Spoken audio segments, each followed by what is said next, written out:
नमस्कार मित्रांनो, मी डॉक्टर हेमलता प्रदीप नांदुरकर, प्राणीशास्त्र विभाग प्रमुख, व्हर्च्युअल C4 संत गाडगेबाबा अमरावती विद्यापीठ कडून पुन्हा एकदा आपल्या सर्वांचं स्वागत करते.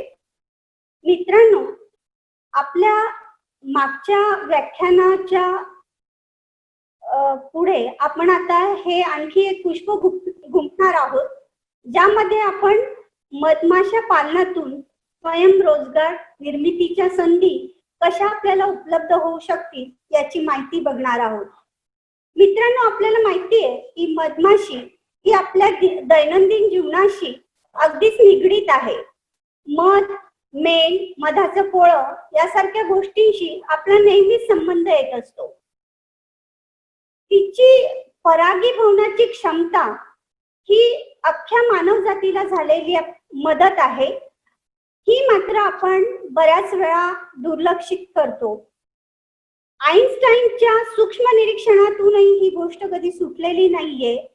त्यांनी असं लिहून ठेवलंय की मधमाशीचं अस्तित्व ह्या पृथ्वी तलावरून जर नष्ट झालं तर तब्बल 4 वर्षांनी मानवजातीचं अस्तित्वही धोक्यात येईल. आणि त्याचप्रमाणे तिचं संघटन कौशल्य आणि कामसुवृत्ती ही आपल्या सगळ्यांनाच परिचित आहे. कोविड-19च्या या धर्तीवर बेरोजगारीचं प्रमाण प्रचंड प्रमाणात वाढलेलं आहे. सगळीकडे अस्थिरता आलेली आहे. मधुमक्षिका पालन किंवा मधमाशा पालन हे त्यावर बऱ्याच प्रमाणात रामबाण औषध ठरू शकतं असं मला वाटतं. कारण फक्त मध, मेण हेच नव्हे तर परागीभवनाची जी तिची क्षमता आहे ती आपल्याला विसरून चालणार नाही, जी आपल्या पूर्ण जगासाठी अन्नदान करण्यासाठी किंवा निर्मिती तयार करण्यासाठी ही एक कारणीभूत ठरते. महाराष्ट्रात 1952 पासून याची सुरुवात झाली मधुमक्षिका पालन, आणि ती केली आहे खादी ग्रामोद्योग विभागाने. पण अजूनही मधुमत्स्य पालन ही म्हणावी तशी बहरलेली नाहीये महाराष्ट्रात.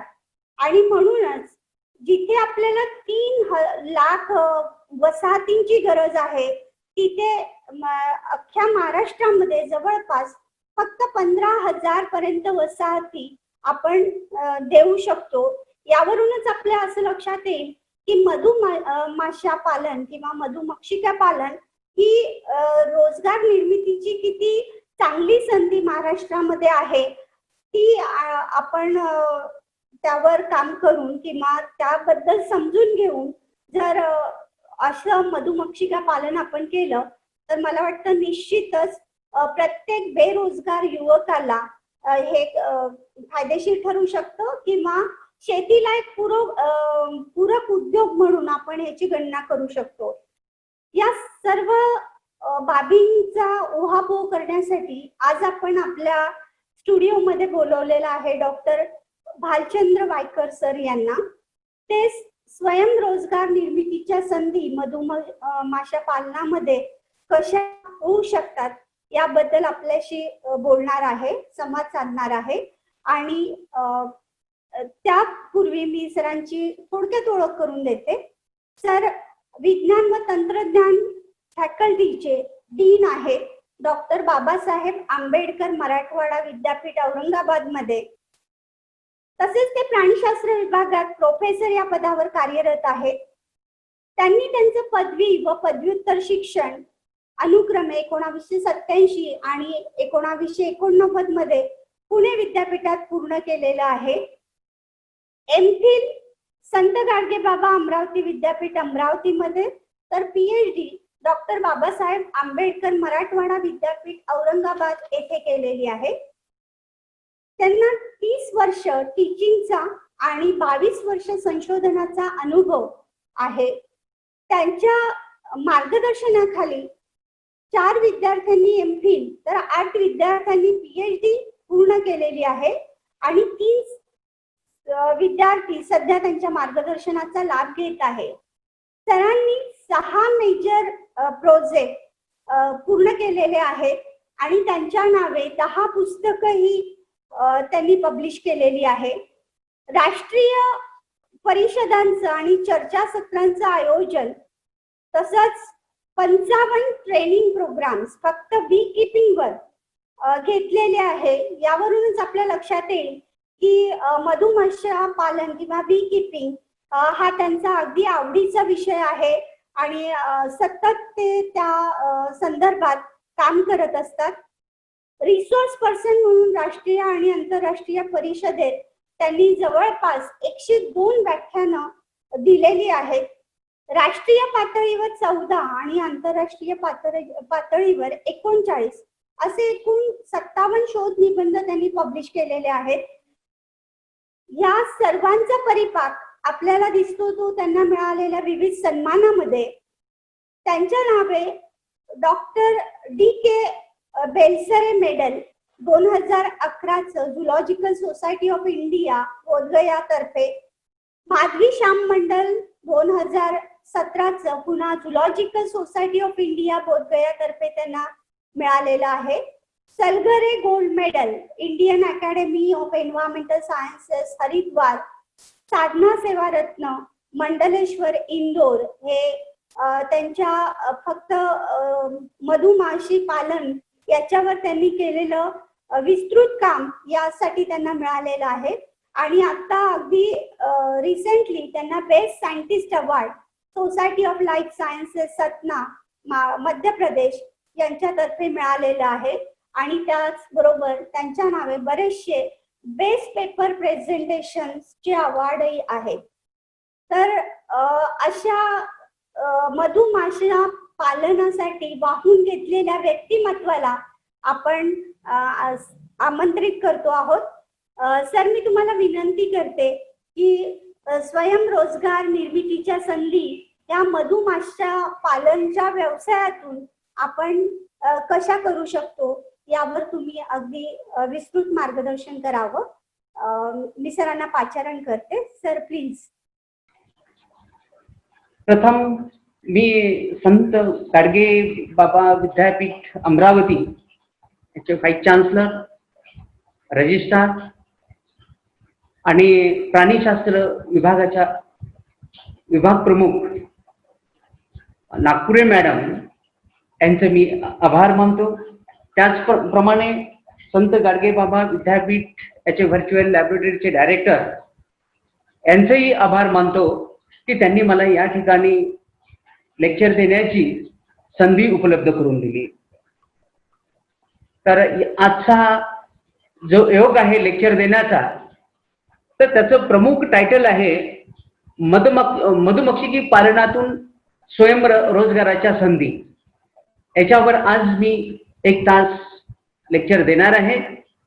आता पहा की आज देशासमोर अनेक समस्या आहेत आणि त्याच्यापैकी प्रमुख समस्या एक लोकसंख्या वाढ, दुसरं स्वयंरोजगाराची निर्मिती, पर हेक्टर जी उत्पादनात होणारी घट, ही प्रमुख कारण आहेत.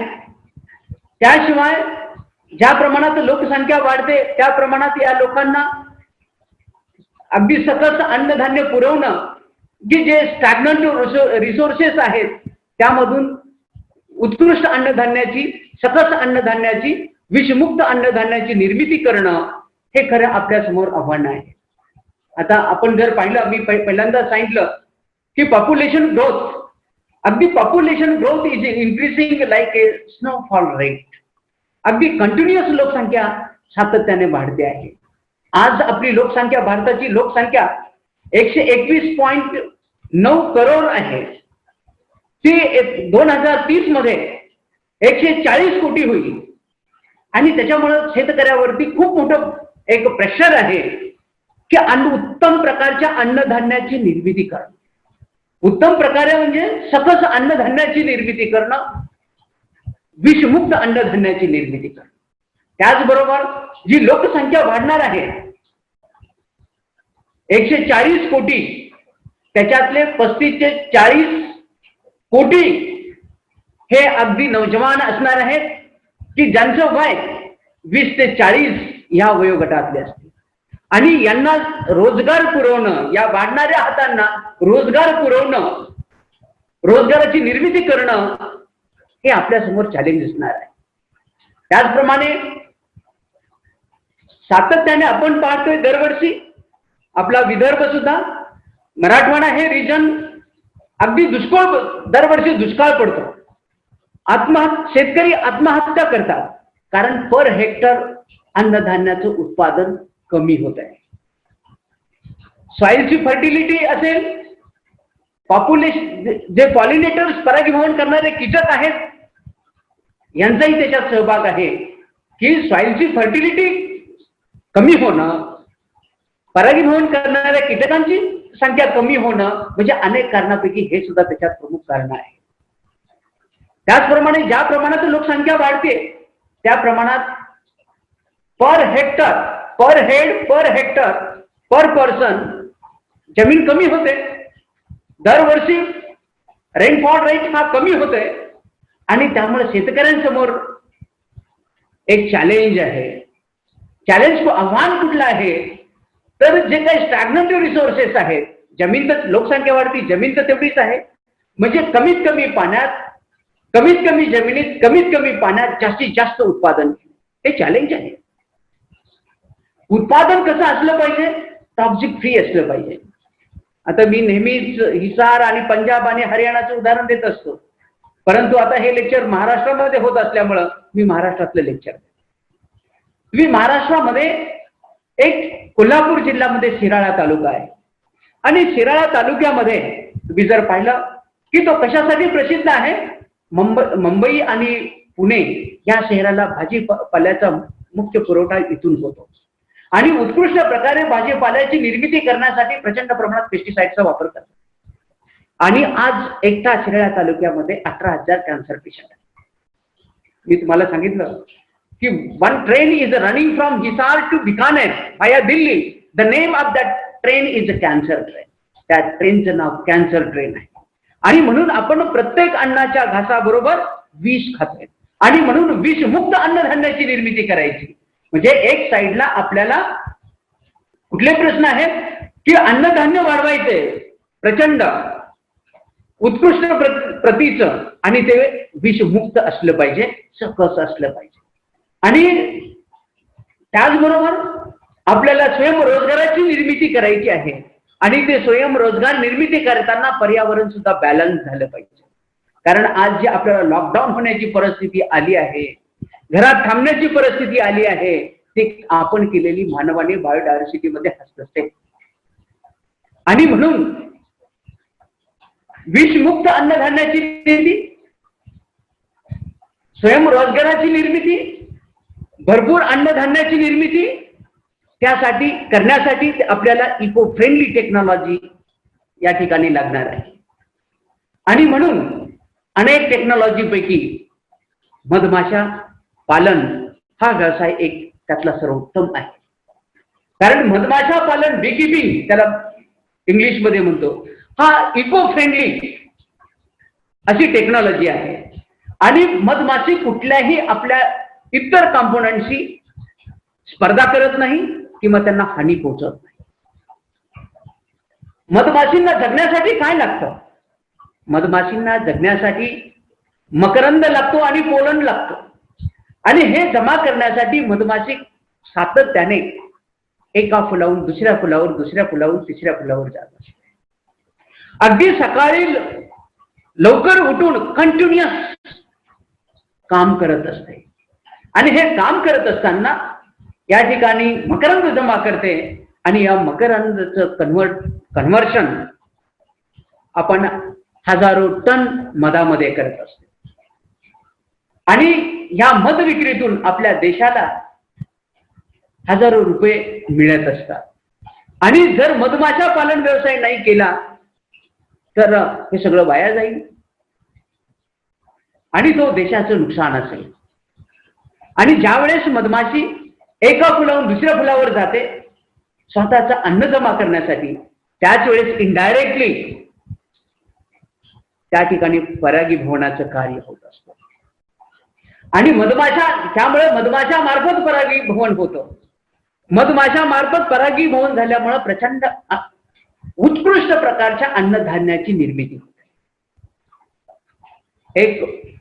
मी स्वतः औरंगाबाद जिल्ह्यामध्ये 300 शेतकऱ्यांच्या शेतावरती प्रयोग केला.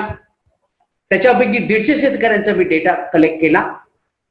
तर त्याच्यातून 18 पिकावर तो अभ्यास केला आणि त्या अभ्यासाचा माझा निष्कर्ष आहे की त्या अन्नधान्याच्या स्पेशीजनुसार 40 ते 166% पर्यंत वनस्पतीच्या जातीनुसार अन्नधान्याची वाढ होते. आणि ॲन ॲव्हरेज जर काढलं तर 40 ते 50% कमीत कमी अन्नधान्यामध्ये वाढ होते, काहीही न करता, मोफत सेवा. आणि म्हणून मधमाशा पालन हे अन्नधान्य वाढवण्यासाठी, उत्कृष्ट अन्नधान्याची निर्मिती करण्यासाठी एक उत्तम पर्याय आहे. त्याचप्रमाणे नॅशनल बी बोर्ड, आपल्या देशाचं सर्वोच्च बी संशोधन करणारं, विकास करणारं जे नॅशनल बी बोर्ड आहे, त्याच्या अहवालानुसार जर 100 मधमाशांच्या पेट्या जर तुम्ही सांभाळल्या तर तुम्हाला 3 लाख रुपये उत्पादन वर्षाला सहज मिळतं. आणि जसं तुम्ही तुमच्या परसबागामध्ये पूर्वीपासून काय करत होता, कोंबड्या, बकऱ्या हे असं काहीतरी पाळत असायचे पूर्वी, आता असंही तुमच्या प्रत्येक शेतामध्ये जसं एखादी गाय, म्हैस, बकरी तुम्ही ठेवता तसे एक मधमाशाची पेटी ठेवा. त्यातून तुम्हाला मधाची निर्मिती होईल आणि तुमच्या उत्कृष्ट प्रकारच्या अन्नधान्याची, बी बियाण्याची सुद्धा निर्मिती. आधुनिक मधमाशा पालनामध्ये फक्त मध मिळतो असं नाही, तर त्याच्यापेक्षाही दुसरे पदार्थ मिळवण्याच्या या ठिकाणी संधी आहे आणि ते मी पुढे सविस्तर सांगणार आहे. आता बी किपिंग फॉर हुम, किंवा मी दुसऱ्या भाषेत सांगेल की मधमाशा पालन कोण करू शकतं. मधमाशा पालन हे कुणीही करू शकतं. मधमाशा पालन हा प्रामुख्याने ग्रामीण भागातील जो रिमोट एरियामध्ये राहतो, जंगलामध्ये राहतो, फॉरेस्टमध्ये राहतो, खेड्यामध्ये राहतो, शेतामध्ये राहतो, त्याच्यासाठीचा हा उत्तम व्यवसाय आहे, उत्तम संधी आहे. आणि त्याला अशी गरज नाही कोणत्याही वयोगटातला, आणि महिला करू शकतात, पुरुष करू शकतात, इव्हन रिटायर झाल्यानंतर सुद्धा तुम्ही हा व्यवसाय करू शकता. याच्यासाठी मी एक आमचेच बंधू, सहकारी, त्यांचं मी चांगलं उत्कृष्ट प्रकारचं उदाहरण देईन की खरं मी सुद्धा ज्या मधमाशा पालन आणि याच्या लेक्चर देण्याची जी सुरुवात केली आणि या विषयात जी काही वाहून घेतलं, त्याच्या पाठीमागे doctor TB Nikam sir, Nashik, यांचं खरंच एक मला खूप सजेशन्स होतं की वायकर तू याच्यात काहीतरी कर, तुला इंटरेस्ट आहे आणि याच्यावर काम करणारी लोकच नाहीत, तर याच्यामध्ये नक्कीच तुम्ही काम करा. आज तुम्ही पाहता की त्यांचं वय जवळजवळ 80 वर्षाचं आहे, तरी सुद्धा ते मधुमक्षिका पालनाचा व्यवसाय करतात, प्रशिक्षण देतात आणि सातत्याने माझ्यासारखेच लेक्चरला ते नेहमी हजर असतात. आणि त्याच्यामुळे याला वयाचं बंधन नाही. तुम्ही जर डेहराडून वगैरे त्या परिसरात गेला, हा व्यवसाय महिला करतात. तुम्ही कन्याकुमारी वगैरे त्या परिसरात गेला, मग मला वाटतं आणखी दूर कशाला जायचं, चंद्रपूर वगैरे तिथे एक कुणीतरी महिला हा व्यवसाय करते असं मी ऐकलं. त्यामुळे हा व्यवसाय कुणीही करू शकतं, महिला करू शकतात, पुरुष करू शकतात. त्याच्यानंतर अगदी वयाच्या 10व्या वर्षापासून ते अगदी 80 वर्षापर्यंत इव्हन आणखी पुढे तुम्ही करू शकता. ज्याच्याकडे जमीन नाही, लँडलेस लेबर्स, की ज्यांच्याकडे जमीन नाही, हा तो व्यक्ती सुद्धा ही व्यवसाय करू शकतो. There is no boundary for age and sex, की कुणीही करू शकता. या ठिकाणी तुम्हाला आणखी एक ही सांगेल की मधमाशा पालन हा एक नाविन्यपूर्ण व्यवसाय आहे. मधमाशा पालन हा नाविन्यपूर्ण व्यवसाय आहे. त्याचं कारण असं आहे की कुठलाही बिझनेस, धंदा जर सुरू करायचं असेल तर 7 गोष्टी लागतात. एक काय? जागा, लँड. दुसरी हँडसम अमाऊंट, चांगलं भरपूर भांडवल लागतं. तिसरं उत्कृष्ट नॉलेज आणि ट्रेनिंग, हाय लेवलचं. त्याच्यानंतर तुम्हाला वर्कशॉप, सेट, अशा प्रकारचं एखादं गोडाऊन, अशा प्रकारची सुविधा लागते. 5वी मशिनरीज लागतात. 6वं रॉ मटेरियल लागतं आणि 7वं लेबर लागतं. हे असल्याशिवाय तुमचा कुठला धंदा सुरूच करू शकत नाही. परंतु मधमाशामध्ये, मधमाशा धंदा हा, मी आधी सांगितलं की हा नाविन्यपूर्ण धंदा आहे. हा सुरू करण्यासाठी यातले 2-3 कंपोनंट लागतात फक्त. पहिला मी सांगेल 6वा जो मटेरियल सांगितलं की रॉ मटेरियल. मधमाशा पालन हा व्यवसाय सुरू करण्यासाठी ह्या रॉ मटेरियल वरती एक्सपेंडिचर करण्याची गरजच लागत नाही. कारण मधमाशा पालनासाठी काय लागतं? मधमाशा पालनासाठी लागतं मधमाशाचे बॉक्सेस आणि जिवंत मधमाशा. आणि हे बॉक्सेस आणि दुसरे काही छोटे छोटे ॲक्सेसरीज लागतात.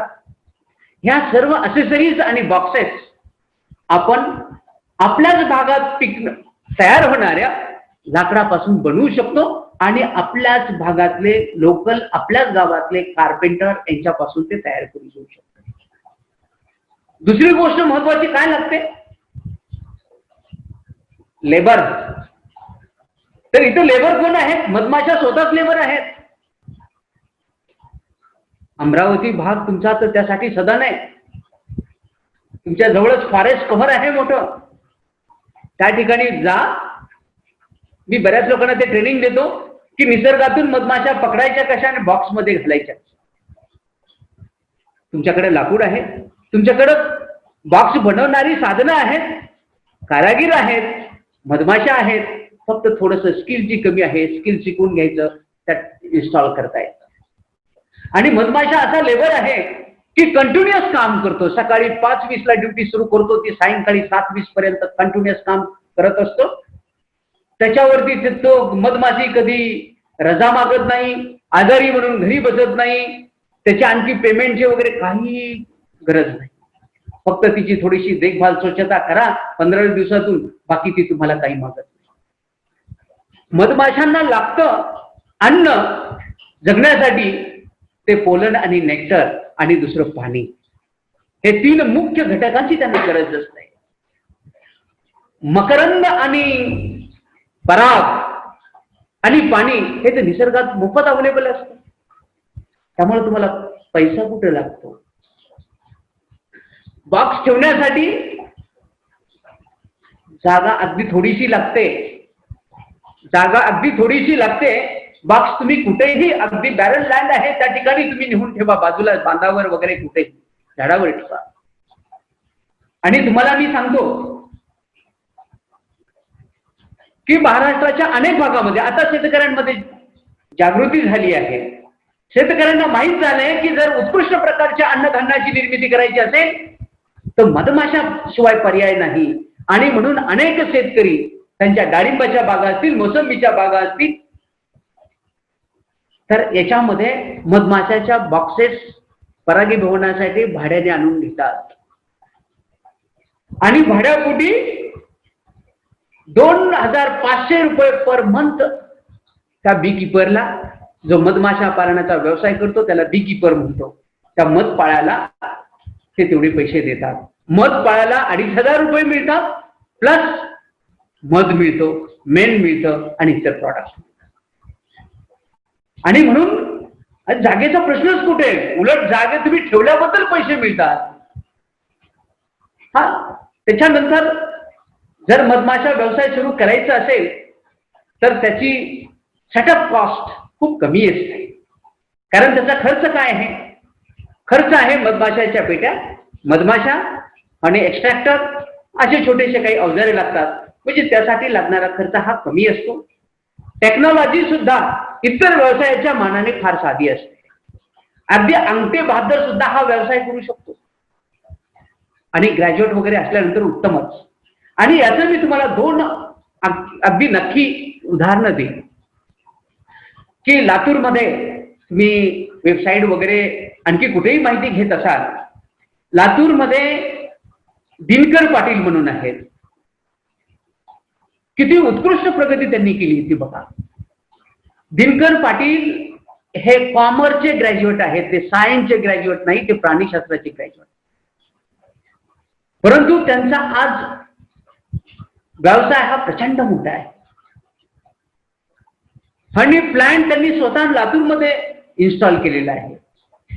आणखी दुसरं तुम्हाला आश्चर्य सांगतो, मोहन लोकरे म्हणून एक आहे, तो नाशिकमध्ये बॉक्स घेतो, तो करमाळा वगैरे त्या परिसरातही काम करतो.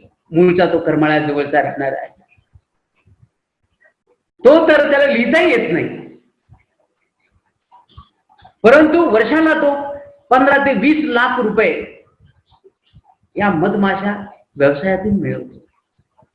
म्हणजे बघा की अंगठे बहादर सुद्धा याच्यातून प्रचंड पैसा मिळवतात. आणि म्हणून शिकण्यासाठी टेक्नॉलॉजी इतकी सिंपल आहे की सहज इलिटरेट पर्सन सुद्धा ही टेक्नॉलॉजी सहज शिकू शकतो. फक्त तुमचा इंटरेस्ट असला पाहिजे, कष्ट घेण्याची तयारी असली पाहिजे, सकाळी लवकर उठण्याची तयारी असली पाहिजे, आणि सगळी फॅमिली याच्यामध्ये इन्व्हॉल्व्ह होऊ शकते. आणि सर्वांना या ठिकाणी रोजगाराची संधी या ठिकाणी मिळते. ही टेक्नॉलॉजी इको फ्रेंडली, कारण आज याची गरज आहे की टेक्नॉलॉजी अशी विकसित करा की ज्याने आपल्या पर्यावरणाला धक्का लागला नाही पाहिजे, पर्यावरणाचं संवर्धन झालं पाहिजे, सर्व पर्यावरणाचं प्रोटेक्शन झालं पाहिजे, पर्यावरणामध्ये वाढ झाली. ही काळाची गरज आहे. मधमाशा पालन नक्की हेच साध्य होतं. कारण मधमाशांना जगायचं असेल, मधमाशापासून जास्त उत्पादन घ्यायचं असेल तर तुम्हाला काय करावं लागेल? वनस्पतीशिवाय ते होऊ शकणार नाही. आणि म्हणून वनस्पतीचं कॉन्झर्वेशन तुम्ही करायला लागता आणि अल्टिमेटली त्या ठिकाणी पर्यावरणाचं संवर्धन. मधमाशा पालनातून 6 प्रकारचे प्रॉडक्ट आपण मिळवत असतो. हे सर्व प्रॉडक्ट यांचं जो पिरियड आहे, लॉंग सेल्फ लाईफ असतं, खूप दिवस टिकून राहतात, त्यांना फारसं प्रिझर्व करण्याची तुम्हाला गरज पडत नाही. आणि म्हणून मधमाशा पालन हा कुठल्याही व्यवसायापेक्षा एक नाविन्यपूर्ण असा व्यवसाय आहे. त्या ठिकाणी हे तुम्हाला खात्रीदायक रित्या मी तुम्हाला सांगतो. आता मधमाशा पालन का? आता पहिल्यांदा तुम्ही पहा, तुम्ही जर विचारलं कोणालाही, आता तुमच्या अमरावतीमध्ये विचारा किंवा परिसरात महाराष्ट्रीयन लोकांना कोणालाही विचारा, मधमाशा पालन का, लगेच ते उत्तर देतात मधमाशा पालन हे मधासाठी. पहिल्यांदा डोक्यात विचार येत होतो मधासाठी, पण तसं नाही. तुम्ही जर हाच प्रश्न जर इस्रायलच्या लोकांना, शेतकऱ्याला विचारला, US मधल्या शेतकऱ्याला विचारला, तुम्ही जर चायनाच्या शेतकऱ्याला विचारला, तुम्ही जपानच्या विचारला, जर्मनीच्या विचारला, तर ते सांगतील मधमाशा पालन हे मधासाठी नाही, मधमाशा पालन हे परागीभवनासाठी. कारण मधमाशांचं प्रायमरी कार्य काय आहे? परागीभवन करणं. आणि त्यामुळे पहिला बेनिफिट तुम्ही कशाचा घेतला पाहिजे? परागीभवनाचा. आणि म्हणून तुम्ही आजपासून हे मनात बिंबवलं पाहिजे की मधमाशा पालन हे मधासाठी नाही, तर मधमाशा पालन उत्कृष्ट अन्नधान्याच्या, भरघोस आणि उत्कृष्ट दर्जेदार अन्नधान्याच्या निर्मितीसाठी मधमाशा. आणि ज्यावेळेस मधमाशा पालन तुम्ही उत्कृष्ट रीतीने करायला लागता, त्यावेळेस बाकीचे प्रॉडक्ट, मध असेल आणि बाकीचे प्रॉडक्ट आहेत ते तर मिळणारच आहे. परंतु पहिल्यांदा बेनिफिट तुम्ही घ्यायचा तो उत्कृष्ट त्याच्या परागीभवनाचा, म्हणजेच निर्यातक्षम, उत्कृष्ट, भरपूर विषमुक्त अन्नधान्य निर्मितीचा. जगभरातल्या कृषी शास्त्रज्ञांच्या मते किंवा त्यांनी केलेल्या अभ्यासातून हे सिद्ध झालंय की मधमाशा जे काही मध आणि दुसरे प्रॉडक्ट आहे ते विकून जेवढा पैसा मिळतो, जेवढा इन्कम मिळतो, त्याच्या 15 ते 20 पट इन्कम किंवा फायदा हा परागीभवनापासून मिळत असतो. आणि त्याच्यामुळे बाकीच्या मधापासून मिळणारा फायदा हा अगदी कमी असतो. त्याचा खरा फायदा हा परागीभवनाचा असतो. एक मध हे एक उत्कृष्ट असं अन्न आहे. अहो, मधाचे इतकं मेडिसिनल, मी मुद्दाम मधाबद्दल थोडंसं बोलणार आहे. मधाचे अतिशय उत्कृष्ट असे मेडिसिनल बेनिफिट्स आहेत. मी तुम्हाला त्याची व्हॅल्यू एका 2 लाईन मध्ये सांगेन. जर 200 ग्रॅम मध घेतला, ही provides equivalence nourishment of 11.5 litres of milk. म्हणजे तुम्ही 200 ग्रॅम मध खाल्ला आणि 11.5 लिटर दूध पिलं, किंवा तुम्ही त्याच्यापासून तुम्हाला जितकं मिळेल, एनर्जी मिळेल, जितकं जीवनसत्व मिळेल, तितकं फक्त 200 ग्रॅम पासून मिळेल. याच्यावरून तुम्हाला त्याची मधाची व्हॅल्यू कळेल. 1 किलोग्राम हानीमध्ये 3350 कॅलरीज एनर्जी असते. त्यामुळं मध हा प्रचंड एक ऊर्जेचा स्रोत असतो. मधमाशा पालनातून तुमची हेल्थ, आरोग्य उत्कृष्ट राहतं. कारण मधमाशा पालन कुठं करतात? मधमाशा पालन रिमोट एरियामध्ये करतात. मधमाशा पालन जंगलामध्ये करतात. मधमाशा पालन शेतामध्ये करतात. मधमाशा पालन हे प्रदूषण रहित जागेत करतात. बघा, म्हणजे तुम्ही जिथं काम करता तिथं पोल्युशनच नाही, प्रदूषण नाही, तर तुमची हेल्थ नक्कीच चांगली राहणार आहे. दुसरं, मधमाशा पालन, मधमाशांची जी काळजी घ्यायची असते, त्यांना हाताळायचं असतं. हे काम कधी करावं लागतं? हे काम सकाळी early in the morning and let in the evening करायचं. की सकाळीच तुम्ही 6-7 नंतर काम सुरू करायचं, 9-10च्या आत संपवायचं असतं. सायंकाळी 5 नंतर करा, 6च्या आत संपवायचं असतं. यावेळेस वातावरण अगदी उत्कृष्ट असतं. म्हणजे अशा वेळेस तुम्ही निसर्गाच्या सानिध्यात असता. त्यामुळे तुमची हेल्थ एकदम उत्कृष्ट राहते. मधमाशांचे जे काही 6 प्रॉडक्ट तयार करतो, कलेक्ट करतो आपण, मध, wax, royal jelly, pollen, फेनम, propolis, यांच्यामध्ये मेडिसिनल बेनिफिट प्रचंड आहेत. आणि त्यामुळे ज्यावेळेस मधमाशा पालन व्यवसाय आपण करतो आणि मध खाल्ला तर तुमची हेल्थ किती उत्कृष्ट असते. मधाची तुलना हे अमृताबरोबर केलं जातं. म्हणजे अमृतानंतर कशाचं कोणतं फूड आहे? तर मध आहे. It is ambrosia. आणि म्हणून तुमची हेल्थ एकदम उत्कृष्ट असते. आणि 1-2 वेळेस जर मधमाशी चावलीच, स्टिंगिंग केलीच, तुम्हाला मधमाशी चावत नसते, स्टिंगिंग करताय, आणि ती जर केली तर तिचं पॉइझन जर थोड्या अमाऊंट मध्ये घेतलं तर बेनिफिशियल असतं, आरोग्यदायी असतं. हे अनेक शोध निबंधामध्ये ते मेन्शन केलेलं आहे. त्याच्यानंतर मी तुम्हाला सांगतो की मधमाशा पालन हे मधासाठी नाही, मधमाशा पालन भरघोस अन्नधान्याच्या निर्मितीसाठी, विषमुक्त अन्नधान्याच्या निर्मितीसाठी. मधमाशा पालन फक्त साधं मध जमा करण्यासाठी नाही, तर उत्कृष्ट दर्जेदार मधाच्या निर्मितीसाठी, ब्रँड्स ऑफ हनी, वेगवेगळ्या ब्रँड तयार करण्यासाठी, उत्कृष्ट प्रकारच्या मेणासाठी. मेणाची व्हॅल्यू सुद्धा खूप मोठी असते.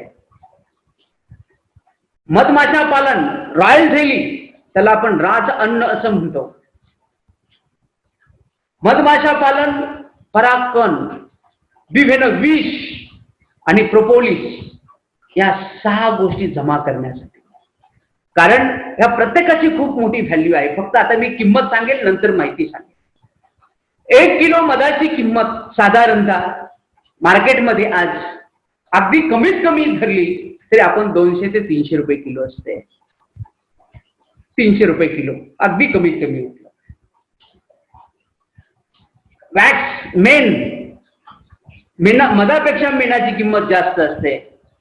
350 ते 400 रुपये किलो मधमाशाचं मेण कमीत कमी किंमत असते. मी तुम्हाला 3रा प्रॉडक्ट सांगितला, रॉयल जेली, राज अन्न. याची किंमत माहिती आहे का तुम्हाला? राज अन्नाची किंमत 18 ते 20 हजार असते प्रत्येक किलोला. 18 ते 20 हजार पर केजी ही त्याची किंमत असते. पोलन, पराग, याची किंमत 3 ते 6 हजार, त्याच्या प्रतीनुसार किंमत असते. 3 ते 6 हजार रुपये असते प्रत्येक किलो पाठीमागे. बिव्हेनम हे तर सोन्यापेक्षा महाग असतं. बी व्हेनम, मधमाशांचं विष हे सोन्यापेक्षा महाग असतं. त्या विषाची किंमत किती आहे माहितीये? 1 ग्राम विषाची किंमत आहे 8,000 ते 18,000 पर्यंत पर ग्रॅम. सोन्याची किंमत किती आहे बघा. आणि म्हणून त्यानंतर प्रोपोलिस आहे, ह्याची 1200 ते 1,500 रुपये किंमत आहे पर केजी. आणि म्हणून हे प्रॉडक्ट यांच्या किमती जरी एवढ्या असल्या तर हे प्रॉडक्ट जमा करण्यासाठी एक पर्टिक्युलर स्किल लागतं आणि स्पेशलाइज्ड ट्रेनिंग अटेंड करावं लागतं. ट्रेनिंग अवघड अजिबात नाही. कुठलाही व्यवसाय करायचा झाला तर ट्रेनिंग हे महत्वाचं. तुम्ही जर याचं एक ट्रेनिंग घेतलं आणि हे सर्व प्रॉडक्ट जर जमा करायला सुरुवात केली तर तुम्हाला प्रचंड बेनिफिट नक्की होतो. पण विदाउट ट्रेनिंग हे सगळे प्रॉडक्ट जमा करण्याच्या फंदात पडू नका. हळूहळू ट्रेनिंग घ्या. हाऊ टू कलेक्ट, जमा कसं करायचं, स्टोअर कसं करायचं, त्याची प्रोसेस कशी करायची, मार्केटिंग कशी करायची, प्रत्येक गोष्टीच्या टप्प्याटप्प्याने ते करा. इव्हन याच्यातूनच पैसा मिळतो असं नाही. रुरल एम्प्लॉयमेंटची निर्मिती या मधमाशा पालनातून होते. मी आता सांगितलं की मधमाशा भाड्याने देऊन सुद्धा तुम्हाला त्या ठिकाणी इन्कम तुमचा जनरेट करता येतो. मी आता सांगितलं की आमच्याकडचे जे बारकुल आहेत, गणेश बारकुल, मोहन लोकरे, दिनकर पाटील, आणखी दुसरे काही बीकीपर्स आहेत. एक बॉक्स ठेवला तर 2,500 रुपये घेतात. त्याच्यातून ते पैसा मिळवतात. कॉलनी मल्टिप्लिकेशन, हे लोक कॉलनी मल्टिप्लिकेशन, एका कॉलनीच्या समजा तुम्ही 5 बॉक्स यावरचे घेतले, जर त्यांना चांगली देखभाल केली तर 5 ते 10 करू शकतात. कॉलनीचे डिव्हाइड करता येतात, कॉलनी नंबर वाढवता येतो. ते स्किल तुम्ही अटेंड करा. त्यानंतर आपण मधमाशा पालनासाठी लागणारे जे काही ॲक्सेसरीज आहेत त्यांची निर्मिती करू शकतो आणि त्यांचं सेल करू शकतो. आणि त्याच्यातून सुद्धा त्या ठिकाणी उत्कृष्ट प्रकारची तुम्ही इन्कम मिळवू शकता. आता तुम्हाला एक अजब असा इन्कम सांगणार आहे. तुम्हाला आता किती खरा वाटतो पण ते तुम्ही नक्कीच तपासून पहा की बी प्लांटेशन. खरं मला अभिमानाने सांगावं असं वाटतं की मी अमरावती विद्यापीठाचा एमफिलचा विद्यार्थी आहे. मी 91-92ला एमफिल करत होतो आणि त्याच वेळेस विद्यापीठाच्या तुमचं प्लांटेशनचं काम चालू होतं. सर्व विद्यापीठामध्ये अमरावती विद्यापीठाचं असलेलं प्लांटेशन सर्वोत्कृष्ट आहे. खूप प्लांटेशन आहे. तुम्ही ज्या प्लांटेशन उत्कृष्ट प्रकारे केलंय तशा प्रकारचं बी प्लांटेशन करतात. आणि म्हणून मला इस्रायलचं या ठिकाणी उदाहरण द्यायचं आहे. इस्रायल हा कुठल्याही व्यवसायाकडे बघताना हा फायद्याच्या दृष्टिकोनातून पाहतो. शेती सुद्धा तो फायद्याच्या दृष्टिकोनातून करतो, तोट्याची शेती कधी करत नाही इस्रायलचे. इस्रायलमध्ये जो इंटेलिजंट ब्रेन आहे तो शेतीवर संशोधन करतो. इस्रायलला माहित होतं की आपल्या कमीत कमी जमिनीमध्ये आपल्याला उत्कृष्ट अन्नधान्याची निर्मिती करायची आहे. कमीत कमी पाण्यात, कमीत कमी जमिनीत उत्कृष्ट भरघोस अन्नधान्याची निर्मिती करायची आणि तो युरोपियन मार्केटमध्ये आपल्याला आपला माल गेला पाहिजे, तरच आपल्याला जास्तीत जास्त बेनिफिट होईल. त्यांनी खूप प्रयत्न केले परंतु त्यांना त्याच्यात यश मिळत नव्हतं. आणि मग त्यांच्या लक्षात आलं की जर आपल्याला भरघोस कमीत कमी जमिनीमध्ये, कमीत कमी पाण्यामध्ये भरघोस उच्च दर्जाच्या अन्नधान्याची, फळफळावरांची, भाजीपाल्याची निर्मिती करायची असेल तर मधमाशा पालनाशिवाय आपल्याला त्यांचा पॉलिनेशनचा फायदा घेतल्याशिवाय हे शक्य नाही. आता मला सांगतो. आणि मग त्यांनी ठरवलं की आपल्याला उत्कृष्ट प्रकारचं मधमाशा पालन करायचं. आणि पहा, इस्रायल कुठलाही धंदा मी आधी सांगितलं की तो फायद्याच्या दृष्टीने कोणातून करतात आणि करतात. जगामध्ये वाळवंटामध्ये शेती करायचं आणि मधमाशा पालन करायचं असं जर म्हटलं तर लोक म्हणतील वेड लागलं काय. परंतु हे शक्य केलं इस्रायलच्या लोकांनी. म्हणजे वाळवंटात सुद्धा नफ्याची शेती कशी करायची, वाळवंटात सुद्धा मधमाशा पालन कसं करायचं, हे जगाला इस्रायलने शिकवून दिलं. मधमाशा पालनासाठी वृक्षारोपण हे जगातला पहिला कन्सेप्ट इस्रायलने आणला आणि त्याच्यातून त्यांनी फायदा घेतला. सायंटिफिक बी किपिंग हे इस्रायल फार उत्कृष्ट प्रकारे करतात आणि म्हणून त्यांच्या तिथं मधमाशा नव्हत्या किंवा त्यांना तत्सम लागणाऱ्या वनस्पती नव्हत्या. त्याचं मी तुम्हाला एक उदाहरण देईन की इस्रायलमध्ये निगेव्हा वाळवंटात बीरशेबा नावाचं एक छोटस गाव आहे. या गावात 2011 मध्ये 100 हेक्टर जागेत इस्रायल वन खात्याने युकॅलिप्टस टोरकाटा या जातीच्या निलगिरीची लागवड केली. ही निलगिरी वैशिष्ट्यपूर्ण आहे. ही निलगिरीची उंची जास्तीत जास्त किती वाढते, 4 मीटर. साधारणतः वर्षाला 300 मिलीमीटर पाऊस पडला तरी ती सफिशियंट असते. आणि एकदा एक वर्ष वाढ झाली, पूर्ण वाढ झाली की नंतर पाणी देण्याची गरज लागत नाही. 2 वर्ष झाले की त्याला फुलं यायला लागतात आणि ते फुलं भरपूर नेक्टर आणि पराग देणारी असतात.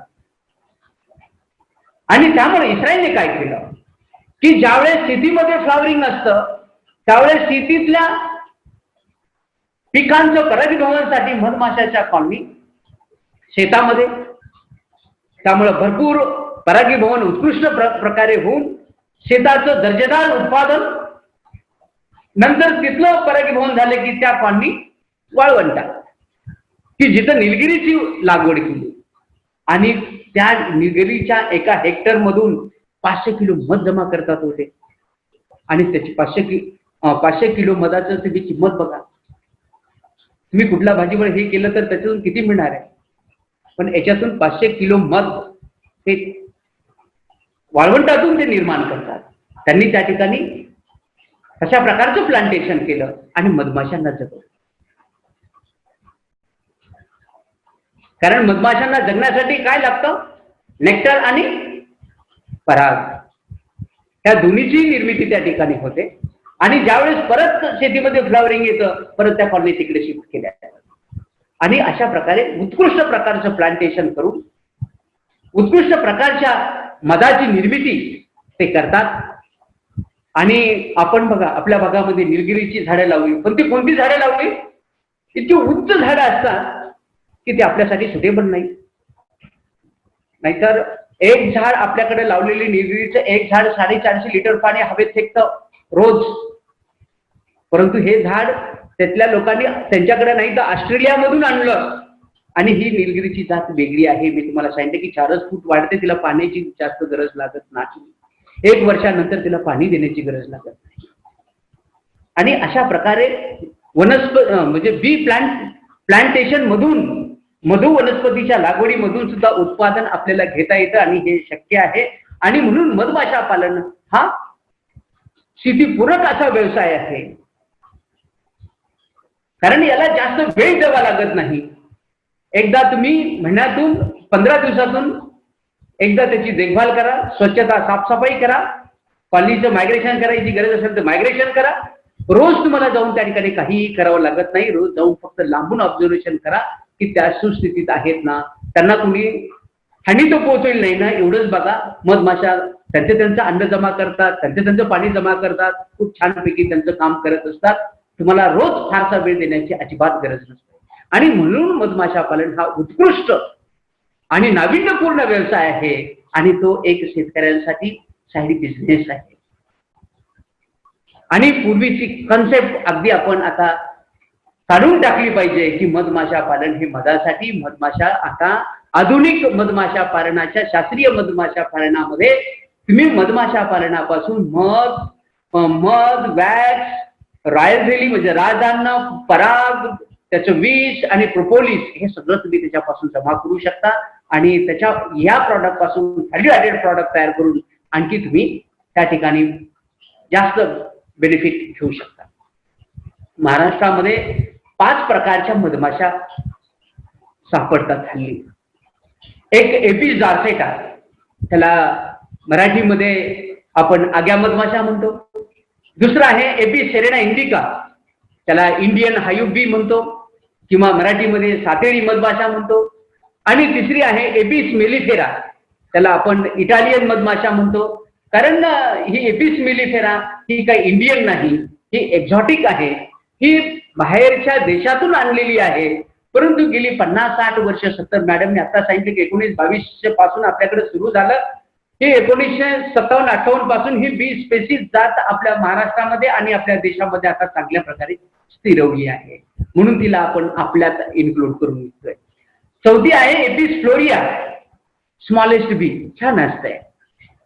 पाचवी मेलिफोना, स्टिंगलेस बी, मुद्दाम मी ऍड करत असतो, इथंही खूप चांगलं असं महत्व आहे. तर या 5 बी ह्या अगदी सर्वोत्कृष्ट मधमाशा आहेत. आणि मधमाशा पालनासाठी एपिस सेरेना इंडिका म्हणजेच भारतीय सातेरी मधमाशी आणि एपिस मेलिफेरा इटालियन मधमाशी, युरोपियन मधमाशी ह्या आपण वापरत असतो. मधमाशांच्या पोळ्यामध्ये 3 जातीच्या माशा असतात. एक राणी माशी, दुसरी कामकरी माशी आणि चौथी ड्रोन नर ह्या असतात. आणि प्रत्येकाचं याच्यामध्ये असणं फार महत्वाचं असतं. याच्यातला कुठलाही घटक नसेल तर ती पाणीसाठी खूप मोठी हानी असते. तर एपिस, पहिल्यांदा आपण एपिस डॉर्सेटा बद्दल थोडस मी तुम्हाला सांगेल. कारण एपिस डॉर्सेटा ही एक याच्याबद्दल लोकांच्या मनामध्ये खूप भीती असते. एपिस डॉर्सेटा, त्यालाच आपण मराठीमध्ये आग्या मधमाशा असं म्हणतो. आणि ह्या आग्या मधमाशांना सवय असते की अगदी उंच इमारती, शहरामध्ये उंच इमारती असतील, पाण्याच्या टाक्या असतील, उंच झाडं असतील, अशा ठिकाणी घर बांधायचं. एक सिंगल पोळं असतं, 6 मीटर पर्यंत लांब असू शकतं. ह्या आणि अगदी उघड्यावरती, open expose to the air and sun असं ते असतं. त्या मधमाशा अतिशय रागीट असतात, फेरोसियस, रागीट स्वभावाचे असतात. त्यांना थोडंसंही दिवसलं ते आपल्यावर हल्ला करतात. मी अमरावती तुमच्या इथंच एक खेड होता आणि माझे गुरु डॉक्टर वानखेडे सर ते नेहमी उदाहरण सांगत असायचे की अमरावतीच्या जवळ एक खेडे गाव आहे आणि त्या ठिकाणी संत्रीची शेती फार उत्तम करते आणि त्या ठिकाणी असणाऱ्या वडाच्या झाडाला 200-300 आग्या मोहळाची मधमाशा आहेत, पोळ्या आहेत, असे ते खूप सांगायचे. तर अशा प्रकारे एका झाडाला जर त्या ठिकाणी उत्कृष्ट प्रकारचं अन्नधान्य म्हणजे त्यांना जर पोलन, पराग, पाणी भरपूर व्यवस्थित असेल आणि कुठल्याही प्रकारची हानी नसेल तर अशींची संख्या खूप असते. आणि ती असणं आपल्यासाठी खूप अतिशय महत्वाचं असतं. कारण मधमाशा, आग्या मधमाशाचं असणं ते एक इंडिकेटर आहे, एक समृद्धीचं लक्षण आहे. म्हणजे आपल्या याच्यामध्ये सोप्या भाषेमध्ये सांगायचं झालं तर एखादा भाग समृद्ध आहे हा कशावरून ओळखायचा? ज्या भागामध्ये मधमाशांच्या, आग्या मधमाशा किंवा इतर जातीच्या मधमाशांची संख्या भरपूर असेल तर समजायचं तो भाग समृद्ध समजावा. कोणता भाग समृद्ध समजावा? ज्या भागामध्ये मधमाशांच्या वसाहती जास्त आहे तो भाग समृद्ध समजावा. कारण उत्कृष्ट प्रकारच्या परागभवनाचं कार्य करून उत्कृष्ट प्रकारच्या अन्नधान्याच्या, विषमुक्त अन्नधान्याची निर्मिती करतात. ते अन्नधान्य कसदार असतं, तिथलं हवामान उच्चतम असतं आणि अशा उच्च क्वालिटीचं फूड तिथल्या लोकांना खायला मिळतं आणि म्हणून तिथल्या लोकांचं आरोग्य सुद्धा उच्चतम असतं आणि म्हणून तिथं समृद्धी असते. आणि परंतु ही जी आग्या मधमाशाची जात आहे ही अतिशय रागीट आहे, आकाराने सगळ्या मधमाशांमध्ये मोठी असते. तिचं वैशिष्ट्य म्हणजे ती सकाळी 5:20 कामाला सुरुवात करते आणि सायंकाळी लाईट 7:30 नंतर ती थांबवते. कंटिन्युअस काम आणि काम. परागी भवनाचं काम सुद्धा सर्व मधमाशांमध्ये सर्वात उत्कृष्ट ती करत असते. एक मधमाशी एका दिवसात 7,000 फुलांना भेट देते आणि एका पोळ्यामध्ये 50,000 ते 60,000 मधमाशा असतात. बघा की जगामध्ये असा कुठला इन्सेक्ट आहे की जो एवढी मोठी सेवा देईल, किती मोठं परागीभवन करतात. मध्यंतरी बऱ्याच वेळा बातम्या येत होत्या 10-15 वर्षापूर्वी की शेतकरी परागीभवन करण्यासाठी सूर्यफूलची लागवड करायचे. परागीभवन करणारे कीटक नसल्यामुळे हाताने परागीभवन करण्यासाठी रोजानी माणसं लावायची. बघा, पण ह्याच जर मधमाशा असतील तर किती खर्च वाचतो. आणि यांनी नॅचरल केलेलं परागीभवन हे सर्वोत्कृष्ट असतं. यांची मध एका पोळ्यापासून वर्षाला 36 किलो, 40 किलो, 50 किलो पर्यंत मध मिळतो. 1 ते 2 किलो मेण मिळतं. आणि तुम्हाला इकॉनॉमिक्स आणि परंतु अलीकडे या मधमाशांविषयी नाहक भीती लोकांच्या मनात आहे आणि त्या भीतीपोटी त्या मधमाशांचा नाश करताना, त्यांना जाळताना, त्यांना हाकलून लावताना दिसतात. हे अगदी अनैसर्गिक आहे आणि यातून आपणच आपलं नुकसान करतो आहोत. हे लोकांना समजून नक्कीच आपण सांगितलं पाहिजे. कारण आग्या मधमाशा किंवा तत्सम जातीच्या मधमाशा आपल्या परिसरात असणं हे खूप महत्वाचं आहे. शहरांमध्ये सुद्धा अलीकडे या मधमाशा खूप मोठ्या भीतीपोटी जाळतात. शेतकरी सुद्धा यांना हुसकावून लावतात, जाळतात, त्यांचा नाश करतात. आणि म्हणून मला नेहमी वाटलं की आपल्या प्रत्येक भाषणामध्ये ह्या मधमाशांचं कॉन्झर्वेशन झालं पाहिजे आणि त्याच्याबद्दल जागृती होण्यासाठी एक उदाहरण आपण नक्की दिलं पाहिजे, लोकांना समजून सांगितलं पाहिजे. आणि म्हणून मी तुम्हाला आग्या मधमाशांचं शेती व्यवसायात असणारं महत्व, पर्यावरणात असणारं महत्व या ठिकाणी सांगणार. कारण या आग्या मधमाशा साधारणतः मी तुम्हाला सांगितलं 36 किलो, 40 किलो, 50 किलो पर्यंत मध देतात. आपण साधारण कमीत कमी व्हॅल्यू धरू, एका पोळ्यापासून वर्षाला 30 किलो मध मिळतो. आग्या मधमाशांच्या 30 किलो मधाची पर किलो आपण 200 रुपये कमीत कमी किंमत धरू, 200 रुपये मिळतात. म्हणजे किती पैसे मिळाले तुम्हाला? एका पोळ्यापासून 6000 रुपये. एकच किलो मेण धरू, 1 किलो मेणाची किंमत आपण 350 रुपये धरू. आणि म्हणून मध आणि मेण याच्यापासून किती उत्पादन झालं एका पोळ्यापासून? 6350. आता मी तुम्हाला सुरुवातीला सांगितलं होतं की जगभरातल्या कृषी शास्त्रज्ञ यांच्या अभ्यासातून एक गोष्ट समोर आली की मध आणि इतर पदार्थापासून मिळणाऱ्या फायद्यापेक्षा परागीभवनातून मिळणारा फायदा हा 15 ते 20 पट जास्त असतो. आणि म्हणून आपण मधमाशांचा परागीभवनाचा फायदा कॅल्क्युलेट करण्यासाठी आपण फक्त 15 पटच धरू, 20 पट नाही धरायचं, कमीत कमी धरायचं. तर आपला मध आणि मेण याचा फायदा किती? 6350. 15 पट, मग किंमत किती झाली? 95,250 रुपये एका पोळ्यापासून आपल्याला बेनिफिट. आता हा परागीभवनाचा, परागीभवन प्लस मध आणि मेण याचा मिळून 1,16,000 रुपये कमीत कमी फायदा एका पोळ्यापासून होतो. आणि म्हणून आपण पर्यावरणामधलं एक मधमाशाचं पोळं नाहीसं केलं तर किती नुकसान करतो पर्यावरणाचं. कारण भीतीपोटी आपण हे करत असतो. आणि या मधमाशा ह्या मायग्रेटरी त्यांचं हॅबिट असतं की ज्यावेळेस उन्हाळ्याच्या दिवसामध्ये एक रिमोट एरियामध्ये पाणी वगैरे नसलं तर शहरी भागामध्ये जिथं पाणी असतं तिकडे ते मायग्रेट होतात, टॉल बिल्डिंगला ते घरं बांधतात आणि पाऊस जून मध्ये वगैरे पडला, बाहेर फ्लॉवरिंग आलं की इथून ते निघून जातात. आपण तोपर्यंत थोडंसं सुरक्षित राहावं, परंतु लगेच आपण त्याला आग लावून जाळून टाकतो आणि त्याचा नाश करत असतो. आणि म्हणून मला या माध्यमातून या आपण जे काही संत गाडगे बाबा विद्यापीठाने मला संधी दिली, या माध्यमातून मी लोकांना नक्की संदेश देईल की मधमाशांच्या कॉलनी तुम्ही कधीही नाश करू नका, त्यांना कधीही जाळून टाकू नका. उलट एक्सपर्ट त्या ठिकाणी ट्रेनिंग लोक 1-2 ट्रेन करा. मला वाटतं वर्ध्यालाही काही लोक असे ट्रेन आहेत किंवा पुण्याला स्पेशल ट्रेनिंग देतात की त्या मधमाशा कॅप्चर करणं आणि त्यांना फॉरेस्टमध्ये नेऊन सोडणं. तर अशा प्रकारचं तुम्ही काम करा. अनेक त्याच्यामध्ये सायंटिफिक मेथड्स आहेत, परंतु कुठं पेस्टिसाइड्स आग लावून अशा प्रकारचं क्रूरपणे हे काम करू नये या माध्यमातून मी तुम्हाला सांगतो. आणि एका पोळ्यापासून कसा 1 लाखापेक्षा जास्त फायदा होतो हे मी तुम्हाला विस्तृतपणे सांगितलं. तर दुसरी जात आहे आणि ही मधमाशी आपण मधमाशा पालनासाठी वापरत नाही, कारण ही जी जात आहे ही मायग्रेटरी असते आणि फेरोशियस असते, रागीट असते. आणि रागीट असल्यामुळं या ठिकाणी आपण तिला हाताळू शकत नाही आणि तिला मेंटेन करू शकत नाही. त्यानंतर दुसरी जी ही आहे ती एपिसेरेना इंडिका, त्याला आपण इंडियन हायू असं म्हणतो. तर ही इंडियन हायू असं ही जी आहे ही इंडियन किंवा त्याला सातेरी मधमाशी आहे.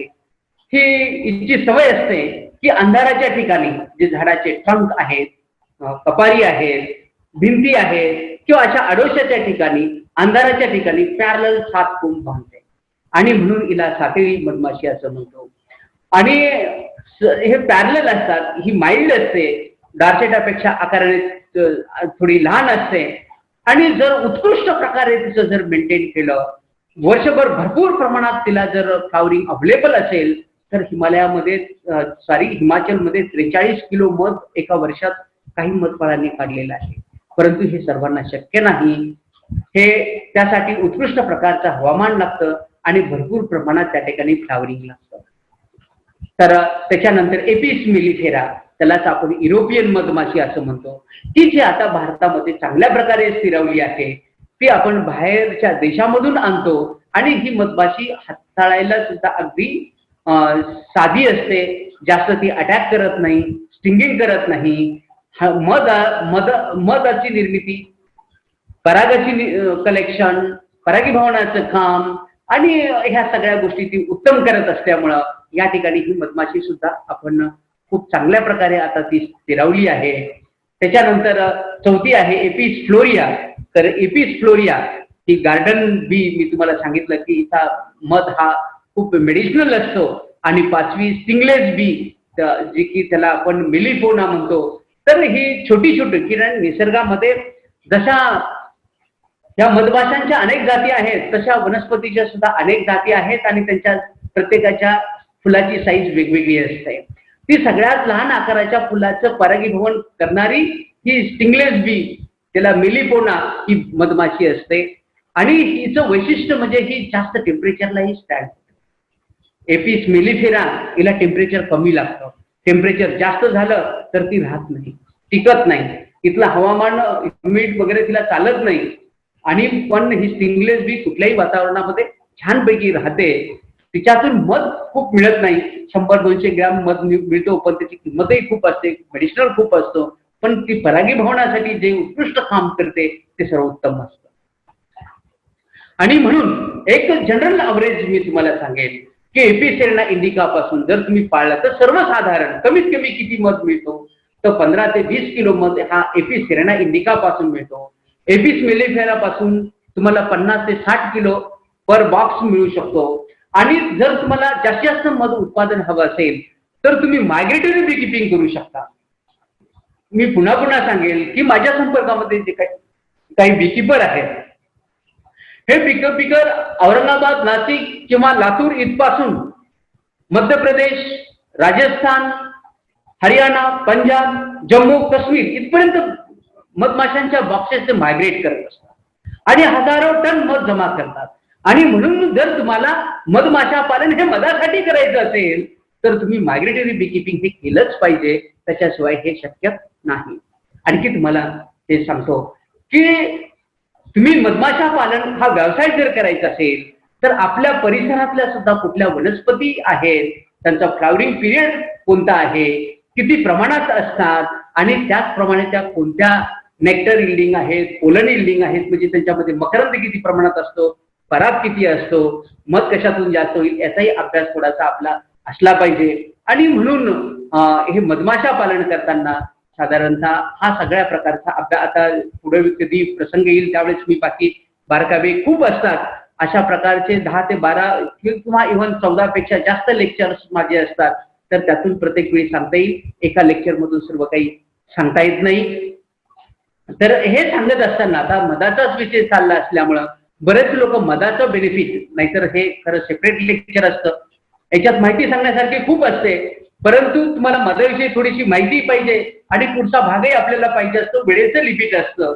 आणि म्हणून मी थोडक्यात या ठिकाणी मधाचे फायदे याचंही थोडक्यात मी तुम्हाला सांगेल की मधामध्ये 200 डिफरंट कॉम्पोनंट्स असतात आणि त्याचं कंपोजिशन हे जे मधाचं असतं कॉम्पोनंट हे कशावरती त्या ठिकाणचं त्या परिसरामध्ये कुठल्या प्रकारची फुलं आहेत वनस्पती आहेत त्या कुठल्या प्रकारची मधमाशीने ते मध जमा केलेलं आहे आणि कुठल्या जातीच्या वनस्पतीपासून जमा केलाय ती वनस्पती कोणत्या मातीतून वाढली याच्यावरती डिपेंड असतं त्या मधमाळाने कोणत्या सीझन मध्ये मध जमा केला मध कसा जमा केला मध कशात साठवला या सगळ्या गोष्टीचा त्याचा परिणाम असतो आणि म्हणून मधाची क्वालिटी ही अनेक पॅरामीटरवरती डिपेंड असते मी आता सांगितलं की सर्व गोष्टी मला या लेक्चरमध्ये सांगता येत नाही परंतु कधी प्रसंगी येईल त्यावेळेस मी अगदी सविस्तर याच्याविषयी माहिती सांगेल मधाचा तर मी तुम्हाला नक्की सांगेन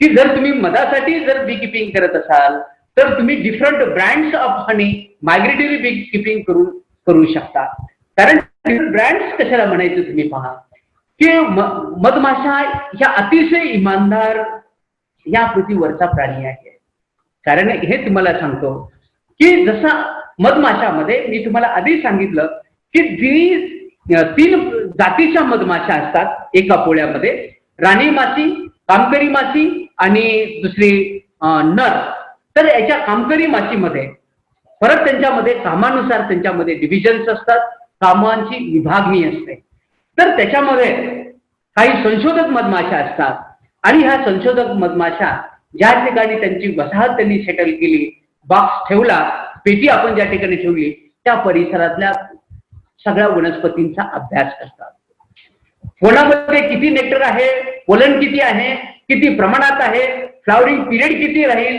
आणि त्या फ्लावरचा नंबर किती आहे सर्व वनस्पतीची माहिती जमा करून ह्या संशोधक मधमाशा राणी मधमाशीला देत असतात आणि नंतर राणी मधमाशी आणि ह्या कामकरी मधमाशींची एक बैठक होऊन ही राणी माशी कामकरी माशींना आदेश देते की पर्टिक्युलरली या जातीपासून तुम्ही मध जमा करा या जातीपासून पोलन एकदा राणीचा आदेश सुटला की या जातीपासून मकरंद जमा करा तर कुठल्याही परिस्थितीत कुठलीही मधमाशी दुसऱ्या जातीच्या वनस्पतीला त्या जातीचं फ्लावरिंग संपेपर्यंत दुसऱ्या वनस्पतीला व्हिजिट करा कंटिन्युअसली एका जातीच्या वनस्पतीपासून मध जमा करायला लागते की जोपर्यंत तिचं फ्लावरिंग संपत नाही आणि त्यामुळे त्या पिरियड मध्ये जमा केलेला मध हा त्याच जातीच्या वनस्पतीचा असतो दुसरा नसतो म्हणून आपण ब्रँड्स ऑफ हनी असं मधमाशी अतिशय इमानदार असते आणि जर काही भेसळ केली तर ते तुम्ही आम्ही करतो तो माणूस करतो बीज आर व्हेरी ऑनेस्ट बघा आणि म्हणून जम्मू काश्मीर मध्ये खास करून एक बाबूळ आहे खास तर तिचा आकाशिया हनी आपल्याकडे जमा करतात युकॅलिप्टस हनी निलगिरीचा हनी जामुन हनी आपल्याकडे महाबळेश्वर वगैरे परिसरामधून जामुन हनी जमा करता येतो अजवाय हनी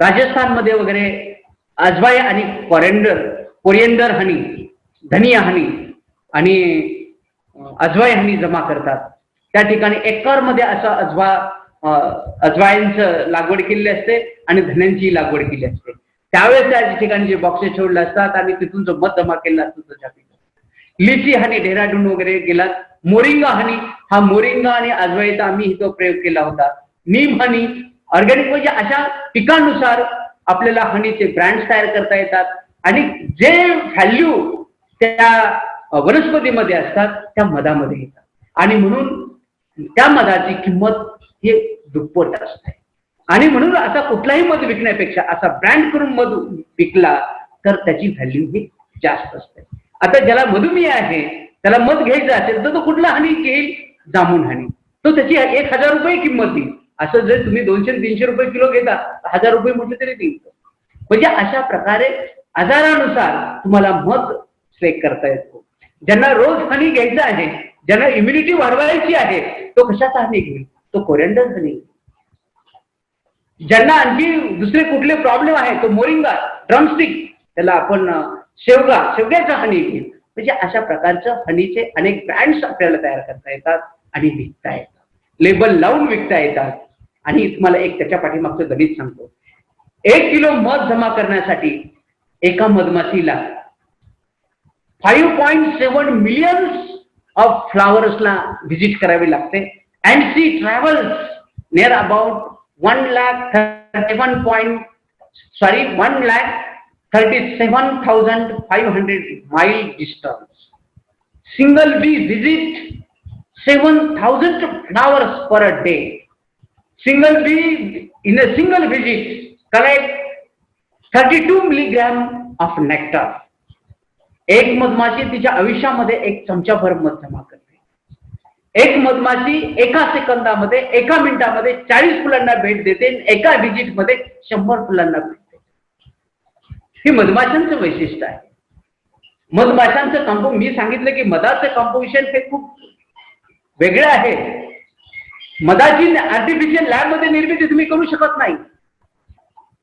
मधामध्ये फ्रुक्टोज असतं, ग्लुकोज असतं, सुक्रोज असतं, अनेक प्रकारचे इसेन्शियल घटक त्याच्यामध्ये असतात.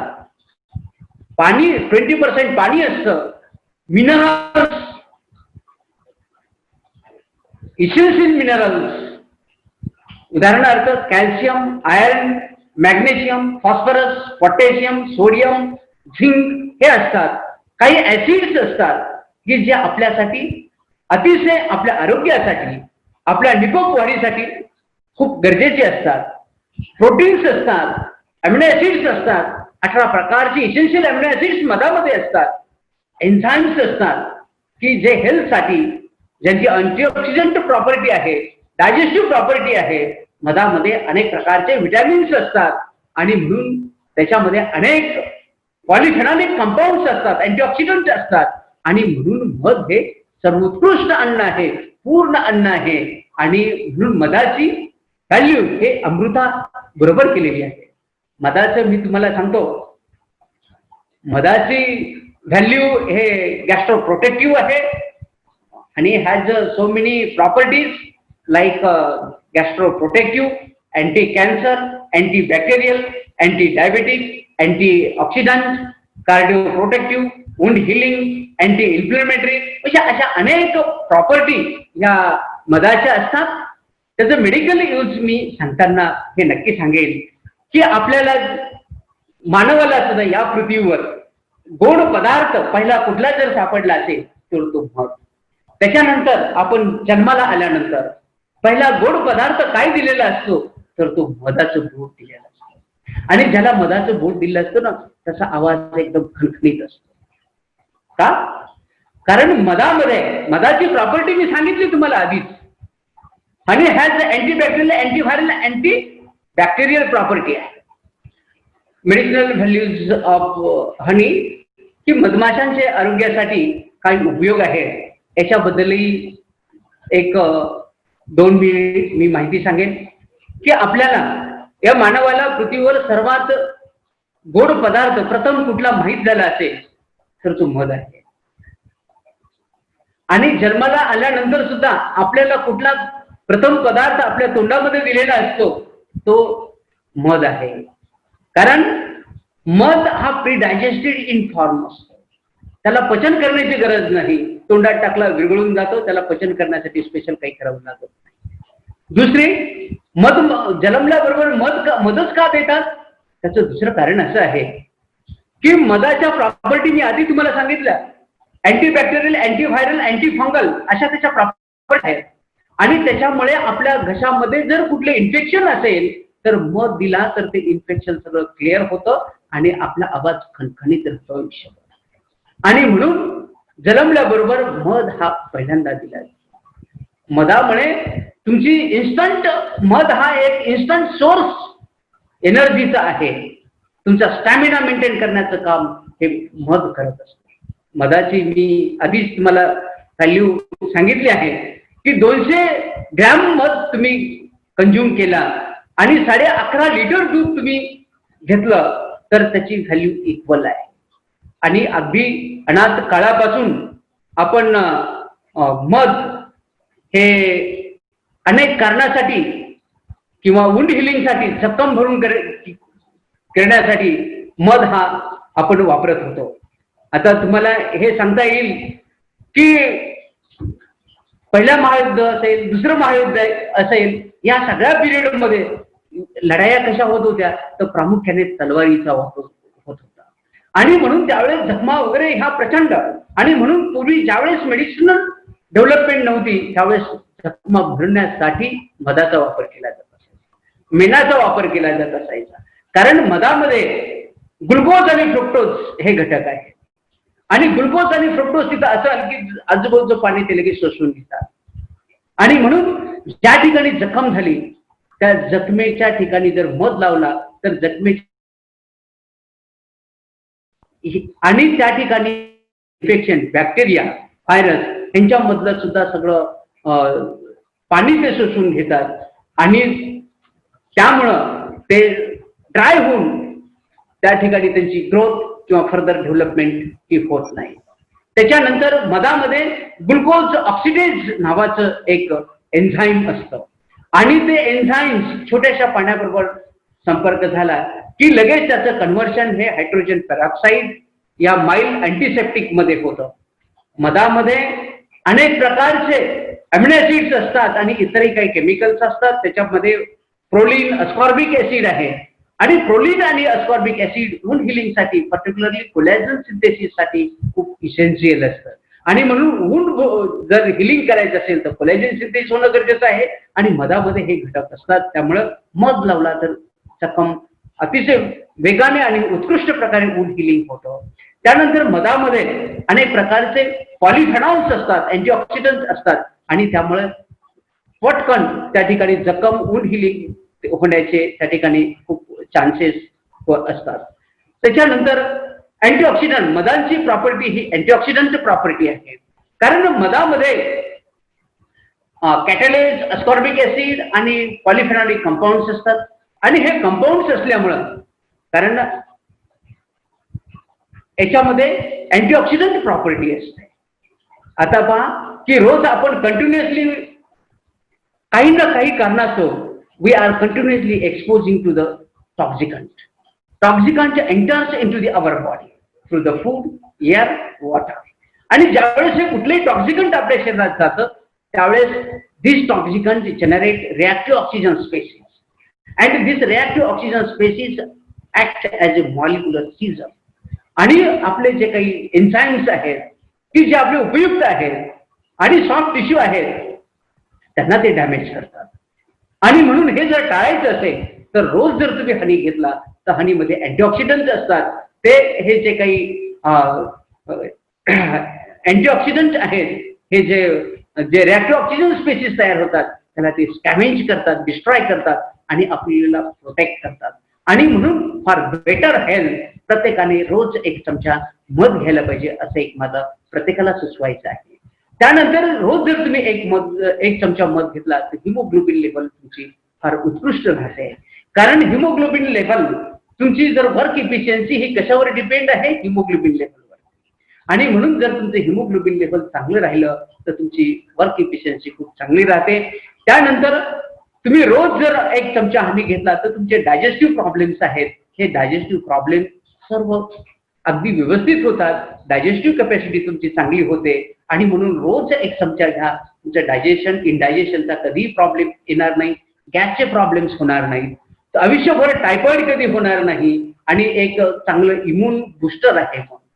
एक मधामध्ये अनेक प्रकारचे व्हिटॅमिन्स आहेत, त्यामुळं व्हिटॅमिन्स असल्यामुळं पर्टिक्युलरली व्हिटॅमिन बी कॉम्प्लेक्स त्याच्यामध्ये असतात, त्यामुळे तुमचं मेटाबॉलिझम इम्प्रूव्ह होतं. त्याच्यानंतर तुमचं दररोज जर मध घेतलं तर नर्व्ह जो स्टॅबिलायझेशनचा जो प्रश्न असतो तो काही लोकांचे हात थरथर कापणे वगैरे होतात ते सुधारतात. त्यानंतर काही लोकांना अलीकडे आता दररोज कॉम्प्युटर आणि मोबाईलचा इतका वापर होतो त्यामुळे आई साईटचा जर काही प्रॉब्लेम असेल, डोळ्याचे आजार, तर रोज काय करायचं, एक 7 दिवस तुम्ही करून पहा.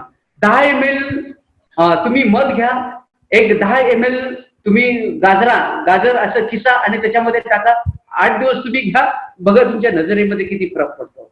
त्यानंतर जर कुणाचं सांधेदुखीचा, पायदुखी, मानदुखी याचा काही त्रास असेल, सांधेदुखीचा पर्टिक्युलरली, एक मध घ्या, त्याचं थोडंसं कोमट पाणी टाका आणि त्याच्यामध्ये सिनामन हे थोडंसं दालचिनी ऍड करा. तुम्हाला चांगल्या प्रकारे रिलीफ मिळतो.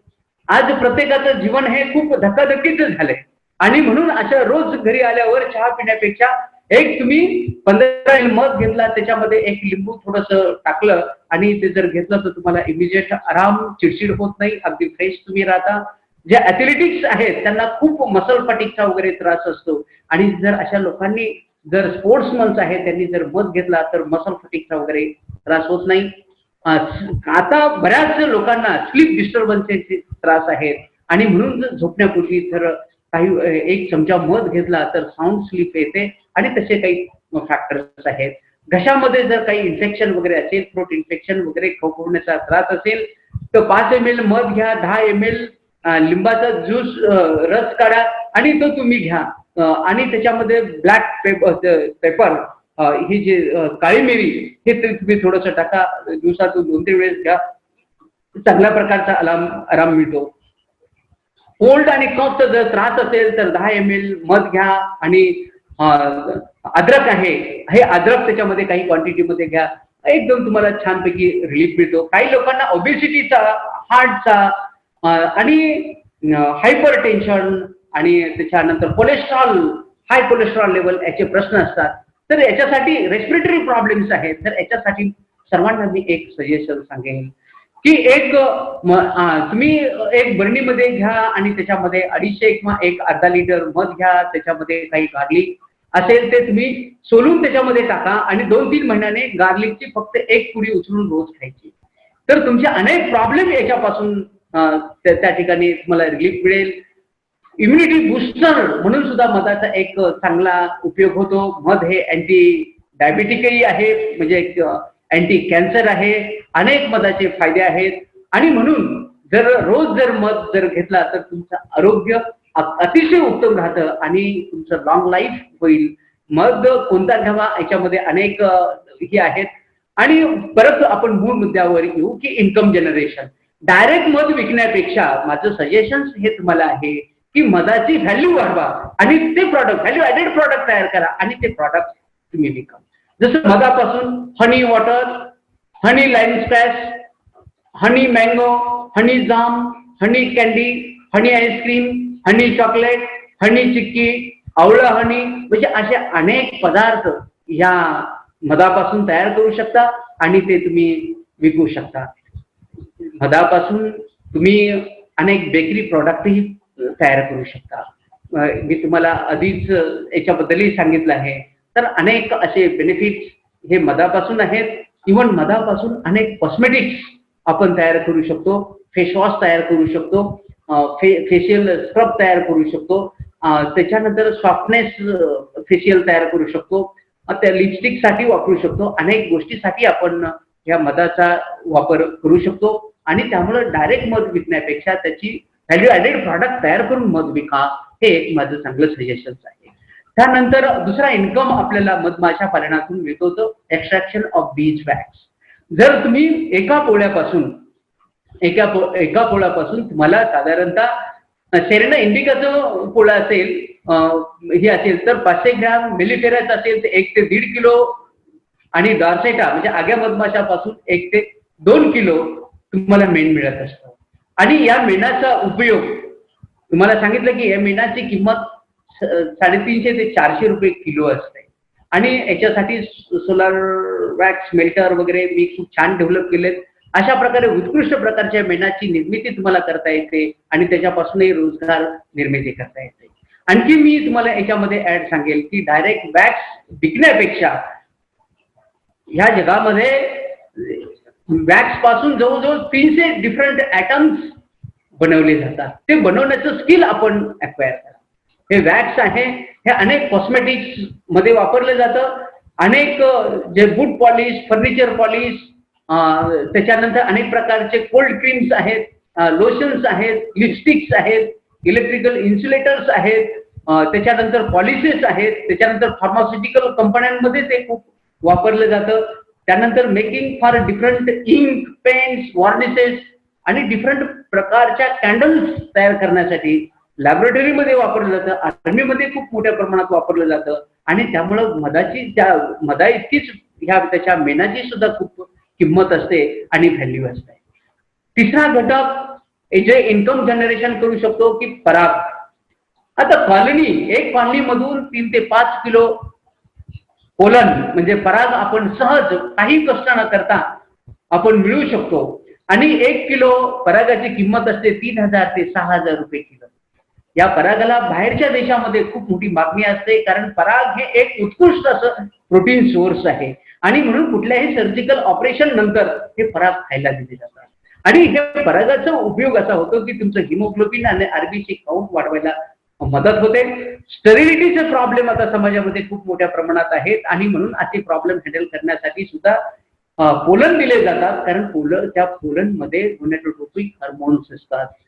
प्रोस्टेट ग्लँडचे प्रॉब्लेम साधारण 50-60 वयानंतर सुरू होतात. ते प्रॉब्लेम हँडल करण्यासाठी सुद्धा पोलनचा उपयोग केला जातो. पोलनचे अनेक असे फायदे आहेत आणि म्हणून एक समाजामध्ये, सोसायटीमध्ये आणि फॉरेन कंट्रीजमध्ये पोलनला खूप मोठी मागणी आहे आणि म्हणून अशा उत्कृष्ट प्रकारच्या पोलनची निर्मिती आपण करू शकतो आणि त्याच्यातूनही रोजगाराची निर्मिती करू शकतो. त्यानंतर बी व्हेनम. आता पहा, तुम्ही म्हणा बी व्हेनम पासून कसं काय इन्कम. मी आधी सांगितलं की बी व्हेनम हे नाहीये, हे एक मेडिसिन आहे आणि त्याची म्हणून एवढी किंमत आहे. आपण 1 ग्रॅम बी व्हेनमची किंमत 8,000 ते 18,000 रुपये आहे आणि 20 स्ट्रॉंग कॉलनी पासून 1 ग्रॅम बी व्हेनम तयार करू शकतो आणि त्याचे व्हेनमचे अतिशय मेडिसिनल बेनिफिट्स आहेत आणि ते सातत्याने जसं आर्थरायटिस आहे, हार्ट रिलेटेड प्रॉब्लेम्स आहेत, त्याच्यानंतर कॅन्सर आहे, याच्या अनेक डिसीज वरती याचा उपयोग केला जातो आणि म्हणून फॉरेन कंट्रीजमध्ये याला खूप मोठी प्रमाणात मागणी आहे. याचं कसे कलेक्ट करायचे वगैरे याचं स्पेशल मी ट्रेनिंग देत असतो. त्यानंतर प्रोपोलिस आहे. ते एका कॉलनीमधून साधारणतः 300 मिलीग्रॅम प्रोपोलिस आपण जमा करू शकतो. हे प्रोपोलिस एक अँटीबॅक्टेरियल, अँटीव्हायरल याच्या प्रॉपर्टीज आहेत आणि हे रेस्पिरेटरी डिसीज क्युअर करण्यासाठी स्पेशली वापरतात. आता जे बी बोर्डचे मी तुम्हाला आधी रेफरन्स दिला की एक देवराज शर्मा आहे, यांनी याच्यापासून एक मेडिसिन तयार केलंय किंवा एक बी प्रॉडक्ट तयार केलाय प्रोपोलिस पासून की ज्याच्यावर कोरोनासाठी त्याच्याच्या अगेन्स्ट फाईट करण्यासाठी एक मेडिसिन त्यांनी त्याच्यापासून डेव्हलप केलंय किंवा एक इम्युन बुस्टर म्हणून याचा त्यांनी उपयोग केलाय. तर याचं सविस्तर तुम्हाला त्या नेटवर अवेलेबल होईल. तर आणि पर्टिक्युलरली या प्रोपोलिसचा अनेक ठिकाणी शॅम्पू वगैरे तयार करण्यात, अँटी डॅन्ड्रफ शॅम्पू, टूथपेस्ट असेल, त्याच्यानंतर डेंटल मेडिसिन मध्ये याचा खूप मोठ्या प्रमाणावरती उपयोग करतात. नंतर दुसरं राजअन्नामध्ये तुम्ही बघा की रॉयल जेली ज्याला आपण राजअन्न म्हणतो, एका मधमाशाच्या पोळ्यापासून वर्षाला 500 ग्रॅम आपण तो रॉयल जेली मिळू शकतो आणि 1 किलो रॉयल जेलीची किंमत 16,000 ते 20,000 रुपये असते. आणि एका वाक्यात सांगेल की रॉयल जेलीचा काय फायदा आहे की रॉयल जेली हे चिरतरुण राहण्याचं साधन आहे आणि म्हणून हे जर फूड तुम्ही खाल्लं तर चिरतरुण राहण्याचं अनेक आजारापासून, अनेक प्रॉब्लेम पासून तुम्ही कोसों दूर राहता. आणि याच्यासाठी एक तुम्हाला उदाहरण सांगेल की राणीचं आयुष्य हे 5 वर्षाचं असतं, कारण राणी आयुष्यभर रॉयल जेली राजअन्न खाते. वर्करचं आयुष्य हे 40-45 दिवसाचं असतं, ते रॉयल जेली खातच नाही. याच्यावरून तुम्हाला लक्षात येईल की हे या अन्नाची काय व्हॅल्यू आहे. ते अनेक आजार तुम्हाला येतच नाही आणि तुमचं आयुष्य लॉंग लाईफ असतं आणि अनेक आजारापासून तुम्ही दूर असता. तुम्हाला हार्टचे प्रॉब्लेम, कोलेस्ट्रॉलचे problem, endocrine gland related problems, असे कुठलेही प्रॉब्लेम्स त्या ठिकाणी होणार नाहीत आणि अनेक आजारापासून दूर राहतात. त्याच्यानंतर डेव्हलपमेंट ऑफ बी इक्विपमेंट्स, म्हणजे बी किपिंग व्यवसायामध्ये आणखी रोजगार निर्मिती करण्यासाठी तुमचं लोकल जे काही लाकूड असेल, लाकूड फाटा असेल, याच्यापासून 2 प्रकारचे बॉक्सेस तुम्ही बनवू शकता. एक शेरेनासाठी, दुसरं मेलिफेरासाठी. त्यासाठी फ्रेम्स लागतात. असे बॉक्सेस बनवून तुम्ही तुमच्या रोजगाराची निर्मिती करू शकता. त्यासाठी लागणारे छोटे छोटे उपकरण आहेत, फ्रेम्स आहेत, त्याच्यानंतर हनी कोम सीट आहेत. अशा अनेक गोष्टींची तुम्ही निर्मिती करून स्वयंरोजगाराची निर्मिती करू शकता. ह्या बी किपिंग व्यवसायामध्ये तुम्हाला bee brush, bee feeder, hive tool, smoker, honey extractor, pollen trap, bee veil, queen cage, त्याच्यानंतर venom collector, solar wax melter, bee dress आणि अनेक गोष्टी लागत असतात, छोटे इक्विपमेंट्स लागतात. तर यांची निर्मिती तुम्ही करून त्याचाही व्यवसाय करू शकता. मधमाशाच्या कॉलनी, आता वेळ झाला म्हणून मी तुम्हाला आणखी याच्यामध्ये सांगेल की मधमाशाच्या कॉलनी अलीकडं पॉलिनेशनसाठी वापरण्यामध्ये खूप मोठी मागणी असते, कारण परागीभवन करणाऱ्या कीटकांची संख्या खूप कमी झाली आणि मधमाशासारखा परागीभवन करणारा कीटक ह्या सृष्टीवर कुणीही नाही. तुम्ही जर पाहिलं तर मधमाशी सकाळी उठल्यापासून सायंकाळपर्यंत हजारो फुलांना, जवळजवळ 7,000 फुलांना भेट देते आणि तिने एकाच प्रकारच्या वनस्पतीला व्हिजिट करण्याचं ठरवलं की नंतर दुसऱ्या जातीच्या वनस्पतीला व्हिजिट करत नाही. त्यामुळे त्या प्रकारचं क्रॉप वनस्पतीचं परागीभवन करण्याचं काम उत्कृष्ट प्रकारे होतं. एका बॉक्समध्ये 25 ते 30,000 मधमाशा असतात आणि वैशिष्ट्यपूर्ण तुम्हाला आणखी सांगेल की ह्या मधमाशाची बॉडी जी आहे हे पूर्ण केसाळ असते आणि ते केस ब्रँचड असतात. त्याच्यामध्ये इलेक्ट्रोस्टॅटिक चार्ज असतो आणि त्यामुळे ज्यावेळेस ती एक फुलावर दुसऱ्या फुलावर बसते त्यावेळेस पोलन ग्रेन्स त्यांच्या त्या केसांना अटॅच होतात आणि त्याच्यामुळे ती एक फुलावरून दुसऱ्या फुलावर कंटिन्युअस जात असल्यामुळे परागीभवनाचे चान्सेस खूप वाढतात आणि त्याच्यामध्ये 3 पायाच्या जोड्या असतात. पहिल्या पायाने ते सगळे परागकण जमा करतात आणि तिथे एक पोलन बास्केट असतो मेटाथोरेसिक लेगला, त्या पोलन बास्केटमध्ये स्टोअर करतात आणि अशा प्रकारे कंटिन्युअसली रात्रंदिवस काम करतात आणि त्यामुळे परागीभवनाचे चान्सेस खूप प्रचंड प्रमाणात वाढतात. मी आधी सांगितलं बऱ्याच वेळा की ती अगदी खूप early, this start her duty early in the morning and stop her duty late in the evening. ज्यावेळेस निसर्गामध्ये इतर उन्हाळा असो, पावसाळा असो, कुठलाही सीझन असतो की ऍज अँड वेन की ज्यावेळेस प्रचंड प्रमाणात त्या ठिकाणी पराग आणि नेक्टरची अवेलेबिलिटी पर्यावरणामध्ये असेल तर त्यांची लोकसंख्या प्रचंड गतीने वाढतात.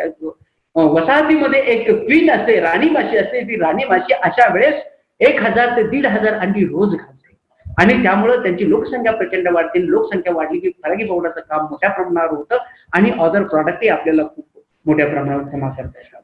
इतर वनस्पतीपेक्षा, इतर परागीभवन करणाऱ्या कीटकापेक्षा मधमाशांचा दुसरा फायदा असा आहे की मधमाशांचे बॉक्स एक ठिकाणाहून दुसऱ्या ठिकाणी, एका राज्यातून दुसऱ्या राज्यातही ट्रान्सफर करता येतात. अशा प्रकारे दुसरा कुठलाही इन्सेक्ट किंवा पॉलिनेटरला आपल्याला करता येत नाही आणि म्हणून मधमाशा ह्या सर्वोत्कृष्ट पॉलिनेटर्स आहेत आणि त्या टॉप पॉलिनेटर्स आहेत आणि म्हणून मधमाशा यांना तोड जगामध्ये जे काही अन्नधान्याचं उत्पादन होतं, 73% अन्नधान्याचं उत्पादन हे मधमाशांनी परागीभवन केल्यामुळं होतं. ह्या जगामध्ये 33% फ्रुट्स प्लांट्स यांना मधमाशांची गरज असते परागीभवनासाठी आणि भारतामध्ये 12 प्रकारचे क्रॉप्स आहेत की त्यांना मधमाशा मार्फत परागीभवन करतेच असतं आणि जर मधमाशा मार्फत परागीभवन झालं तर उत्कृष्ट बी बियाण्यांची, फळांची निर्मिती होते. फळांचा आकार एकसारखा असतो, चमकदार असतात, रस खूप छान असतो आणि त्यांच्यामध्ये टवटवीतपणा असतो, टिकाऊपणा असतो. एकाच वेळेस हार्वेस्टिंगला येतात आणि जर दाण्यांच्या बाबतीत जर बोलायचं झालं तर सीड्स वगैरे असतात. सगळ्या सीड्सचा आकार एकसारखा असतो, टणक असतो, चमकदार असतात, हेवी असतात आणि बेटर शेप असतो आणि जर्मिनेशन पोटेन्शियल, उगवण क्षमता ही 100% असते. मी तुम्हाला आणखी एक उदाहरण देईल की अमेरिकेमध्ये की फ्लोरिडा आणि स्टेटमध्ये ज्यावेळेस त्या ठिकाणी बदामाचं उत्पादन प्रचंड प्रमाणात होतं आणि ज्यावेळेस त्या ठिकाणी मार्च एप्रिलमध्ये फ्लावरिंग असतं बदामाला, त्यावेळेस सगळ्या अमेरिकेमधल्या मधमाशांच्या पोळ्या त्या ठिकाणी आणल्या जातात आणि मधमाशा मार्फत परागीभवन केलं जातं. क्लेन नावाच्या सायंटिस्टने सांगितले की जर असं केलं नाही तर 90% बदामाचं उत्पादन कमी होतं आणि म्हणून अन्नधान्याचं अशा प्रकारे म्हणजे काही वनस्पतीला तर मधमाशाचं मार्फत परागीभवन होणं अतिशय गरजेचं असतं. आपल्या महाराष्ट्रामध्ये सुद्धा किंवा आपल्या देशामध्ये जे काही डाळींचे उत्पादन कमी होते त्याला सुद्धा कारण हेच आहे की जर डाळींचं उत्पादन वाढवायचं असेल तर तुम्हाला मधमाशा पालन करावं लागेल. जर खाद्यतेलाचं उत्पादन वाढवायचं असेल तर तुम्हाला मधमाशा पालन करावे लागेल, कारण यांच्यामध्ये मधमाशा मार्फत जर परागीभवन झालं तर उत्कृष्ट प्रकारचे अन्नधान्याची, बी बियाणांची, त्याचप्रमाणे उत्कृष्ट प्रकारे तेलाची, डाळींची निर्मिती होते आणि म्हणून मधमाशा पालन हे अतिशय गरजेचं आहे. आणि आता बरेच शेतकरी, मी ज्यांना ट्रेनिंग दिलं ते बरेच शेतकरी हे उत्कृष्ट प्रकारे बी बियाणाच्या निर्मितीसाठी सुद्धा मधमाशा पालन करतात.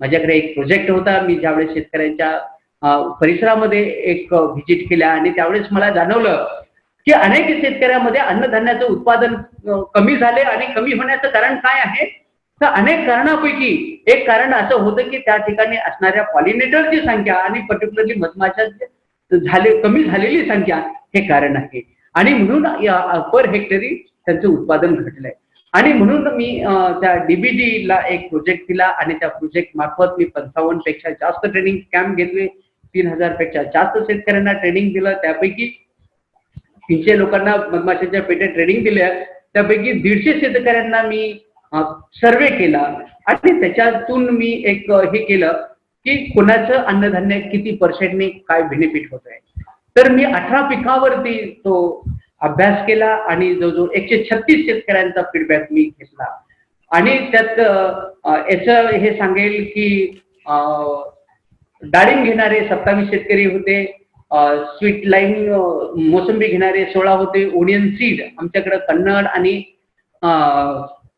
सिल्लोड याच्यामध्ये कांद्याचे बी हे फार खास करून घेतलं जातं त्याच्यानंतर तूर आहे कॉटन आहे बाजरी आहे ड्रमस्टिक आहे यांनी अशा वेगवेगळ्या पिकांचा मी अभ्यास केला आणि त्याच्यातून असं दिसलं की वेगवेगळ्या पिकामध्ये त्यांच्या जातीनुसार त्यांच्या उत्पादनामध्ये खूप मोठा फरक होतो तर साधारणतः डाळिंबामध्ये 53% वाढ होते स्वीट लाईम मध्ये 71% वाढ होते ओनियन सीड मध्ये 56% वाढ होते पिजन पी मध्ये 64% होते कॉटन मध्ये 38.80% होते कॉर्न मिलेट मध्ये 66.29 होते ड्रमस्टिक मध्ये 55.47 होते त्याच्या लेमन मध्ये 64 पॉईंट होते सोयाबीन मध्ये 73 होते सनफ्लावर मध्ये 100% होते म्हणजे अशा पिकावाईज जर हे केलं तर तुम्हाला असं दिसेल की मधमाशा मार्फत जर परागीभवन झालं तर प्रचंड अन्नधान्यामध्ये उत्पादनामध्ये वाढ होते आणि म्हणून जर मधमाशा पालन तुम्ही जर परागीभवनासाठी केलं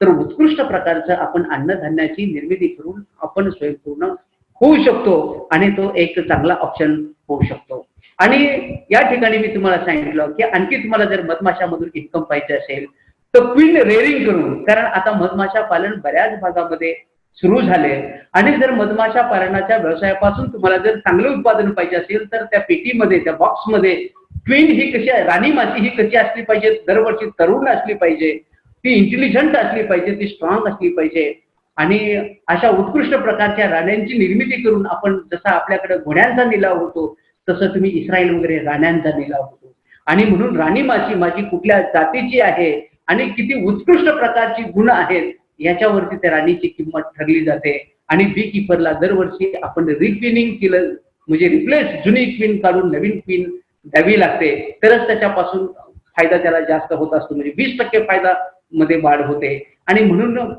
राण्यांचा व्यवसाय करून सुद्धा तुम्हाला उत्पादन वाढवता येईल मल्टिप्लिकेशन ऑफ बी हाईव्स की बी बॉक्स तुम्ही मल्टिप्लाय करू शकता 1 पासून 2 2 पासून 3 याच्यापासूनही तुम्ही आणि अशा वाढीव झालेले बॉक्स विकून सुद्धा तुम्ही तुमचं इन्कम वाढवू शकता आणि म्हणून हे आपल्याकडे मी तुम्हाला सांगितलं की गणेश बारकुल आहे दिनकर पाटील आहेत मोहन लोकरे आहेत हे लोक 200 300 400 कॉलनीची वाढ करतात दरवर्षी तुम्हाला आणखी हे सांगितलं की बी प्लांटेशन मधून तुम्ही उत्पादन वाढवू शकता जसं मी इस्रायलचं उदाहरण सांगितलं आणि म्हणून आता प्लांटेशन तुम्ही सगळीकडे करताय तर कुठल्याही प्लांट कल्टिवेट करण्यापेक्षा तुम्ही जर बी प्लांट कल्टिवेशन केला तर सर्वांचा फायदा होईल वी हॅव अ ट्री तुम्हाला वनस्पती पाहिजे तुम्हाला मिळेल बी किपरला मध मिळेल आणि मधमाशांना फ्लावर्स मिळतील म्हणून अशा उत्कृष्ट प्रकारच्या वनस्पतीची लागवड करा आणि त्यापासून तुम्ही रोजगाराची निर्मिती करा आणि म्हणून या ठिकाणी मधमाशा पालनामध्ये स्वयंरोजगाराच्या निर्मिती करण्याची खूप पोटेन्शियल आहे आणि यासाठी खास गुंतवणूक किंवा खास प्रयास काय करावा लागत नाही कारण मधमाशा पालनासाठी रॉ मटेरियल काय लागतं तर पोलन आणि नेक्टर लागतं that is available in the nature हे ना आणि इंडियामध्ये 500 प्रकारच्या फ्लावरिंग प्लांट्स आहेत आणि इंडियामध्ये जर सगळ्या एरियाचा अभ्यास केला India is having 50 million hectares of land under the cultivation and 60 million hectares of land under the forest cover आणि याचा सगळ्याचा जर विचार केला तर आपण 120 मिलियन कॉलनी आपण इन्स्टॉल करू शकतो आणि त्यातून 6 मिलियन रुरल आणि ट्रायबल लोकांना रोजगार निर्माण होऊ शकतो आणि जर याच्यापासून मधाची किती होईल तर 15 मिलियन टन्स उत्पादन होऊ शकतो आणि हे जर सायंटिफिकली केलं तर आपल्याला दुप्पट बेनिफिट होतो. तुम्ही पाहिलं की आजकाल मध खाण्यामध्ये सुद्धा, कंझ्युम करण्यामध्ये सुद्धा लोकांचा उडा खूप वाढलाय. कारण आज जर साधारण पाहिलं तर 8.4 gram per person per month घेतो, पण फॉरेन कंट्रीजमध्ये जर जर्मनीचं पाहिलं तर 1.8 kg पर पर्सन पर इयर मध घेतो. म्हणजे किती आहे. आणि आज जर तुम्ही चांगल्या ब्रँडचा मध जर हे केलं तर मधाला खूप डिमांड आहे, लोकांमध्ये अवेअरनेस वाढलेला आहे. आणि म्हणून उत्कृष्ट प्रकारच्या मधाच्या निर्मितीसाठी मार्केट खूप अवेलेबल आहे आणि त्याच्यातूनही तुम्हाला मध मिळू शकतो. आणि सगळ्यात एक शेवटी मी सांगतो की मधमाशा जर आपल्याला जगायचं असेल तर मधमाशा पालन करणं किंवा त्यांचं कन्झर्वेशन करणं अतिशय गरजेचं आहे. कारण त्यावेळेस आईन्स्टाईनने राईटली सांगितलेलं आहे की नो मोर बीज, नो मोर पॉलिनेशन, नो मोर पॉलिनेशन, नो मोर प्लांट्स, नो मोर प्लांट्स, नो मोर ॲनिमल्स, नो मोर ॲनिमल्स, नो मोर मॅन.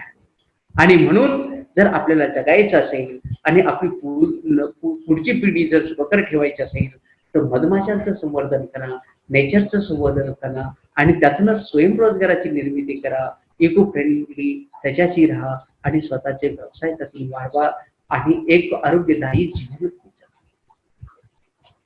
जय हिंद, जय हिंद. धन्यवाद सर. मित्रांनो, सरांनी आपल्याला, डॉक्टर वायकर सरांनी आपल्याला वाढत्या लोकसंख्येसाठी आवश्यक असणारं विषमुक्त धान्य हे आपण कसं पिकवू शकतो आणि त्यासाठी मधमाशीचा उपयोग हा कसा केला जाऊ शकतो अगदी विस्तृत सांगितलेलं आहे. मधमाशा पालन हा असा एक व्यवसाय आहे ज्याच्यामध्ये कमीत कमी भांडवल, कमीत कमी जागा आणि अगदी नाममात्र खर्च ह्या भांडवलावर आपण यशस्वीपणे मधमाशा पालन करू शकतो. त्यासाठी कुठलंही अगदी ग्रॅज्युएट असलं पाहिजे असंही नाही. म्हणजे साधारण ग्रामीण भागातला आपला युवक अगदी इच्छा असेल आणि कष्ट करण्याची तयारी असेल तर हे मधमाशा पालन अगदी व्यवस्थित करू शकतो. सरांनी काही उदाहरणही दिले, जसे मोहन लोहकरे, गणेश बरकुले आणि दिनकर पाटील यांनी यशस्वीपणे असं मधमाशा पालन केलेलं आहे. साधारणपणे 1 किलो मध हा आपल्याला जर आपण कॅलरीजच्या बाबतीमध्ये पाहिलं तर 3350 कॅलरीज एवढी एनर्जी देऊ शकतो. आणि असा औषधी मध अँटीव्हायरल आहे, अँटीबॅक्टेरियल आहे किंवा अँटीफंगल आहे आणि अशाच त्याच्या प्रॉपर्टीज किंवा गुणधर्म आपण लक्षात घेता आपल्या प्रत्येकाच्या आहारात मधाचा समावेश असलाच पाहिजे. आणि जर मध लागत असेल तर मधमाशा पालन हे ओघाने आलंच. त्यामुळे मधमाशा पालन करताना वेगवेगळ्या प्रजातींचा त्यांनी जो उल्लेख केला, ज्यामध्ये ॲपिस डॉर्सेटा असेल, ॲपिस मेलिफेरा, फ्लोरिया किंवा ॲपिस सेरेना इंडिका, सिंगलेट किंवा मेलिपोना, अशा वेगवेगळ्या प्रजाती वापरून आपण आपल्या उपयोगानुसार, म्हणजे आपल्याला परागीभवनासाठी आपण मधमाशा पालन करत आहोत की फक्त मधासाठी करत आहोत, या गोष्टींचा विचार करून जास्तीत जास्त मधमाशा पालन करण्याचं आव्हान सरांनी जे आपल्या समोर ठेवलंय ते मला वाटतं निश्चितच प्रत्येकाला प्रेरणा देईल. त्यानुसारच आपण इथे पाहिलेलं आहे की 1 किलो मध जमा करताना साधारणपणे 1,37,500 मैल एवढी भ्रमंती जर मधमाशांना करावी लागत असेल तर त्या कामसू मधमाशाचं कुठेतरी चीज व्हावं आणि आहारात आपल्या मधाचा समावेश व्हावा. फक्त हेच नाही तर जो आपल्या देशामध्ये परागीभवनाचा तिचा जो गुण सातत्याने दुर्लक्षित केलेला आहे, जेणेकरून आपण तिला जतन करण्याच्या ऐवजी आपण धुराने किंवा आग लावून नष्ट करतो मध काढण्यासाठी फक्त. तर हे न करता आपण तिचं जतन अगदी चांगल्या पद्धतीने केलं पाहिजे, याचाही सरांनी उल्लेख केला. आणि त्यासोबत जवळपास 6 मिलियन इतक्या प्रमाणात रुरल किंवा ग्रामीण भागामध्ये हा रोजगार इतक्या लोकांना उपलब्ध होऊ शकतो जर त्यांनी मनात आणलं तर. मला वाटतं हीच एक गोष्ट आहे की जास्तीत जास्त उपयोग मधाचा आणि परागीभवनासाठी मधमाशा पालनाचा, त्यासोबतच कोविड-19च्या धर्तीवर असं म्हणायला हरकत नाही की हा एक उद्योग प्रत्येकाला ह्या समस्येवर, कोविड-19च्या समस्येवर तग धरण्यासाठी आणि एक चांगल्या प्रकारचा रोजगार देण्यासाठी आवश्यक आहे. मी सरांचे इथे आभार मानते की प्रत्येक गोष्ट त्यांनी अगदी विस्तृतपणे आपल्या भाषणातून मांडली आणि आपल्याला सगळ्यांना उद्युक्त केलंय की आपण ह्या गोष्टीचा विचार करून मधमाशा पालन हे चांगल्या प्रकारे करू शकतो. मी सरांना धन्यवाद देते की त्यांनी त्यांचा वेळातला वेळ काढून आपल्याला ह्या सगळ्या गोष्टींची माहिती करून दिली. धन्यवाद सर. आणि मी आता इथेच थांबते. थँक्यू.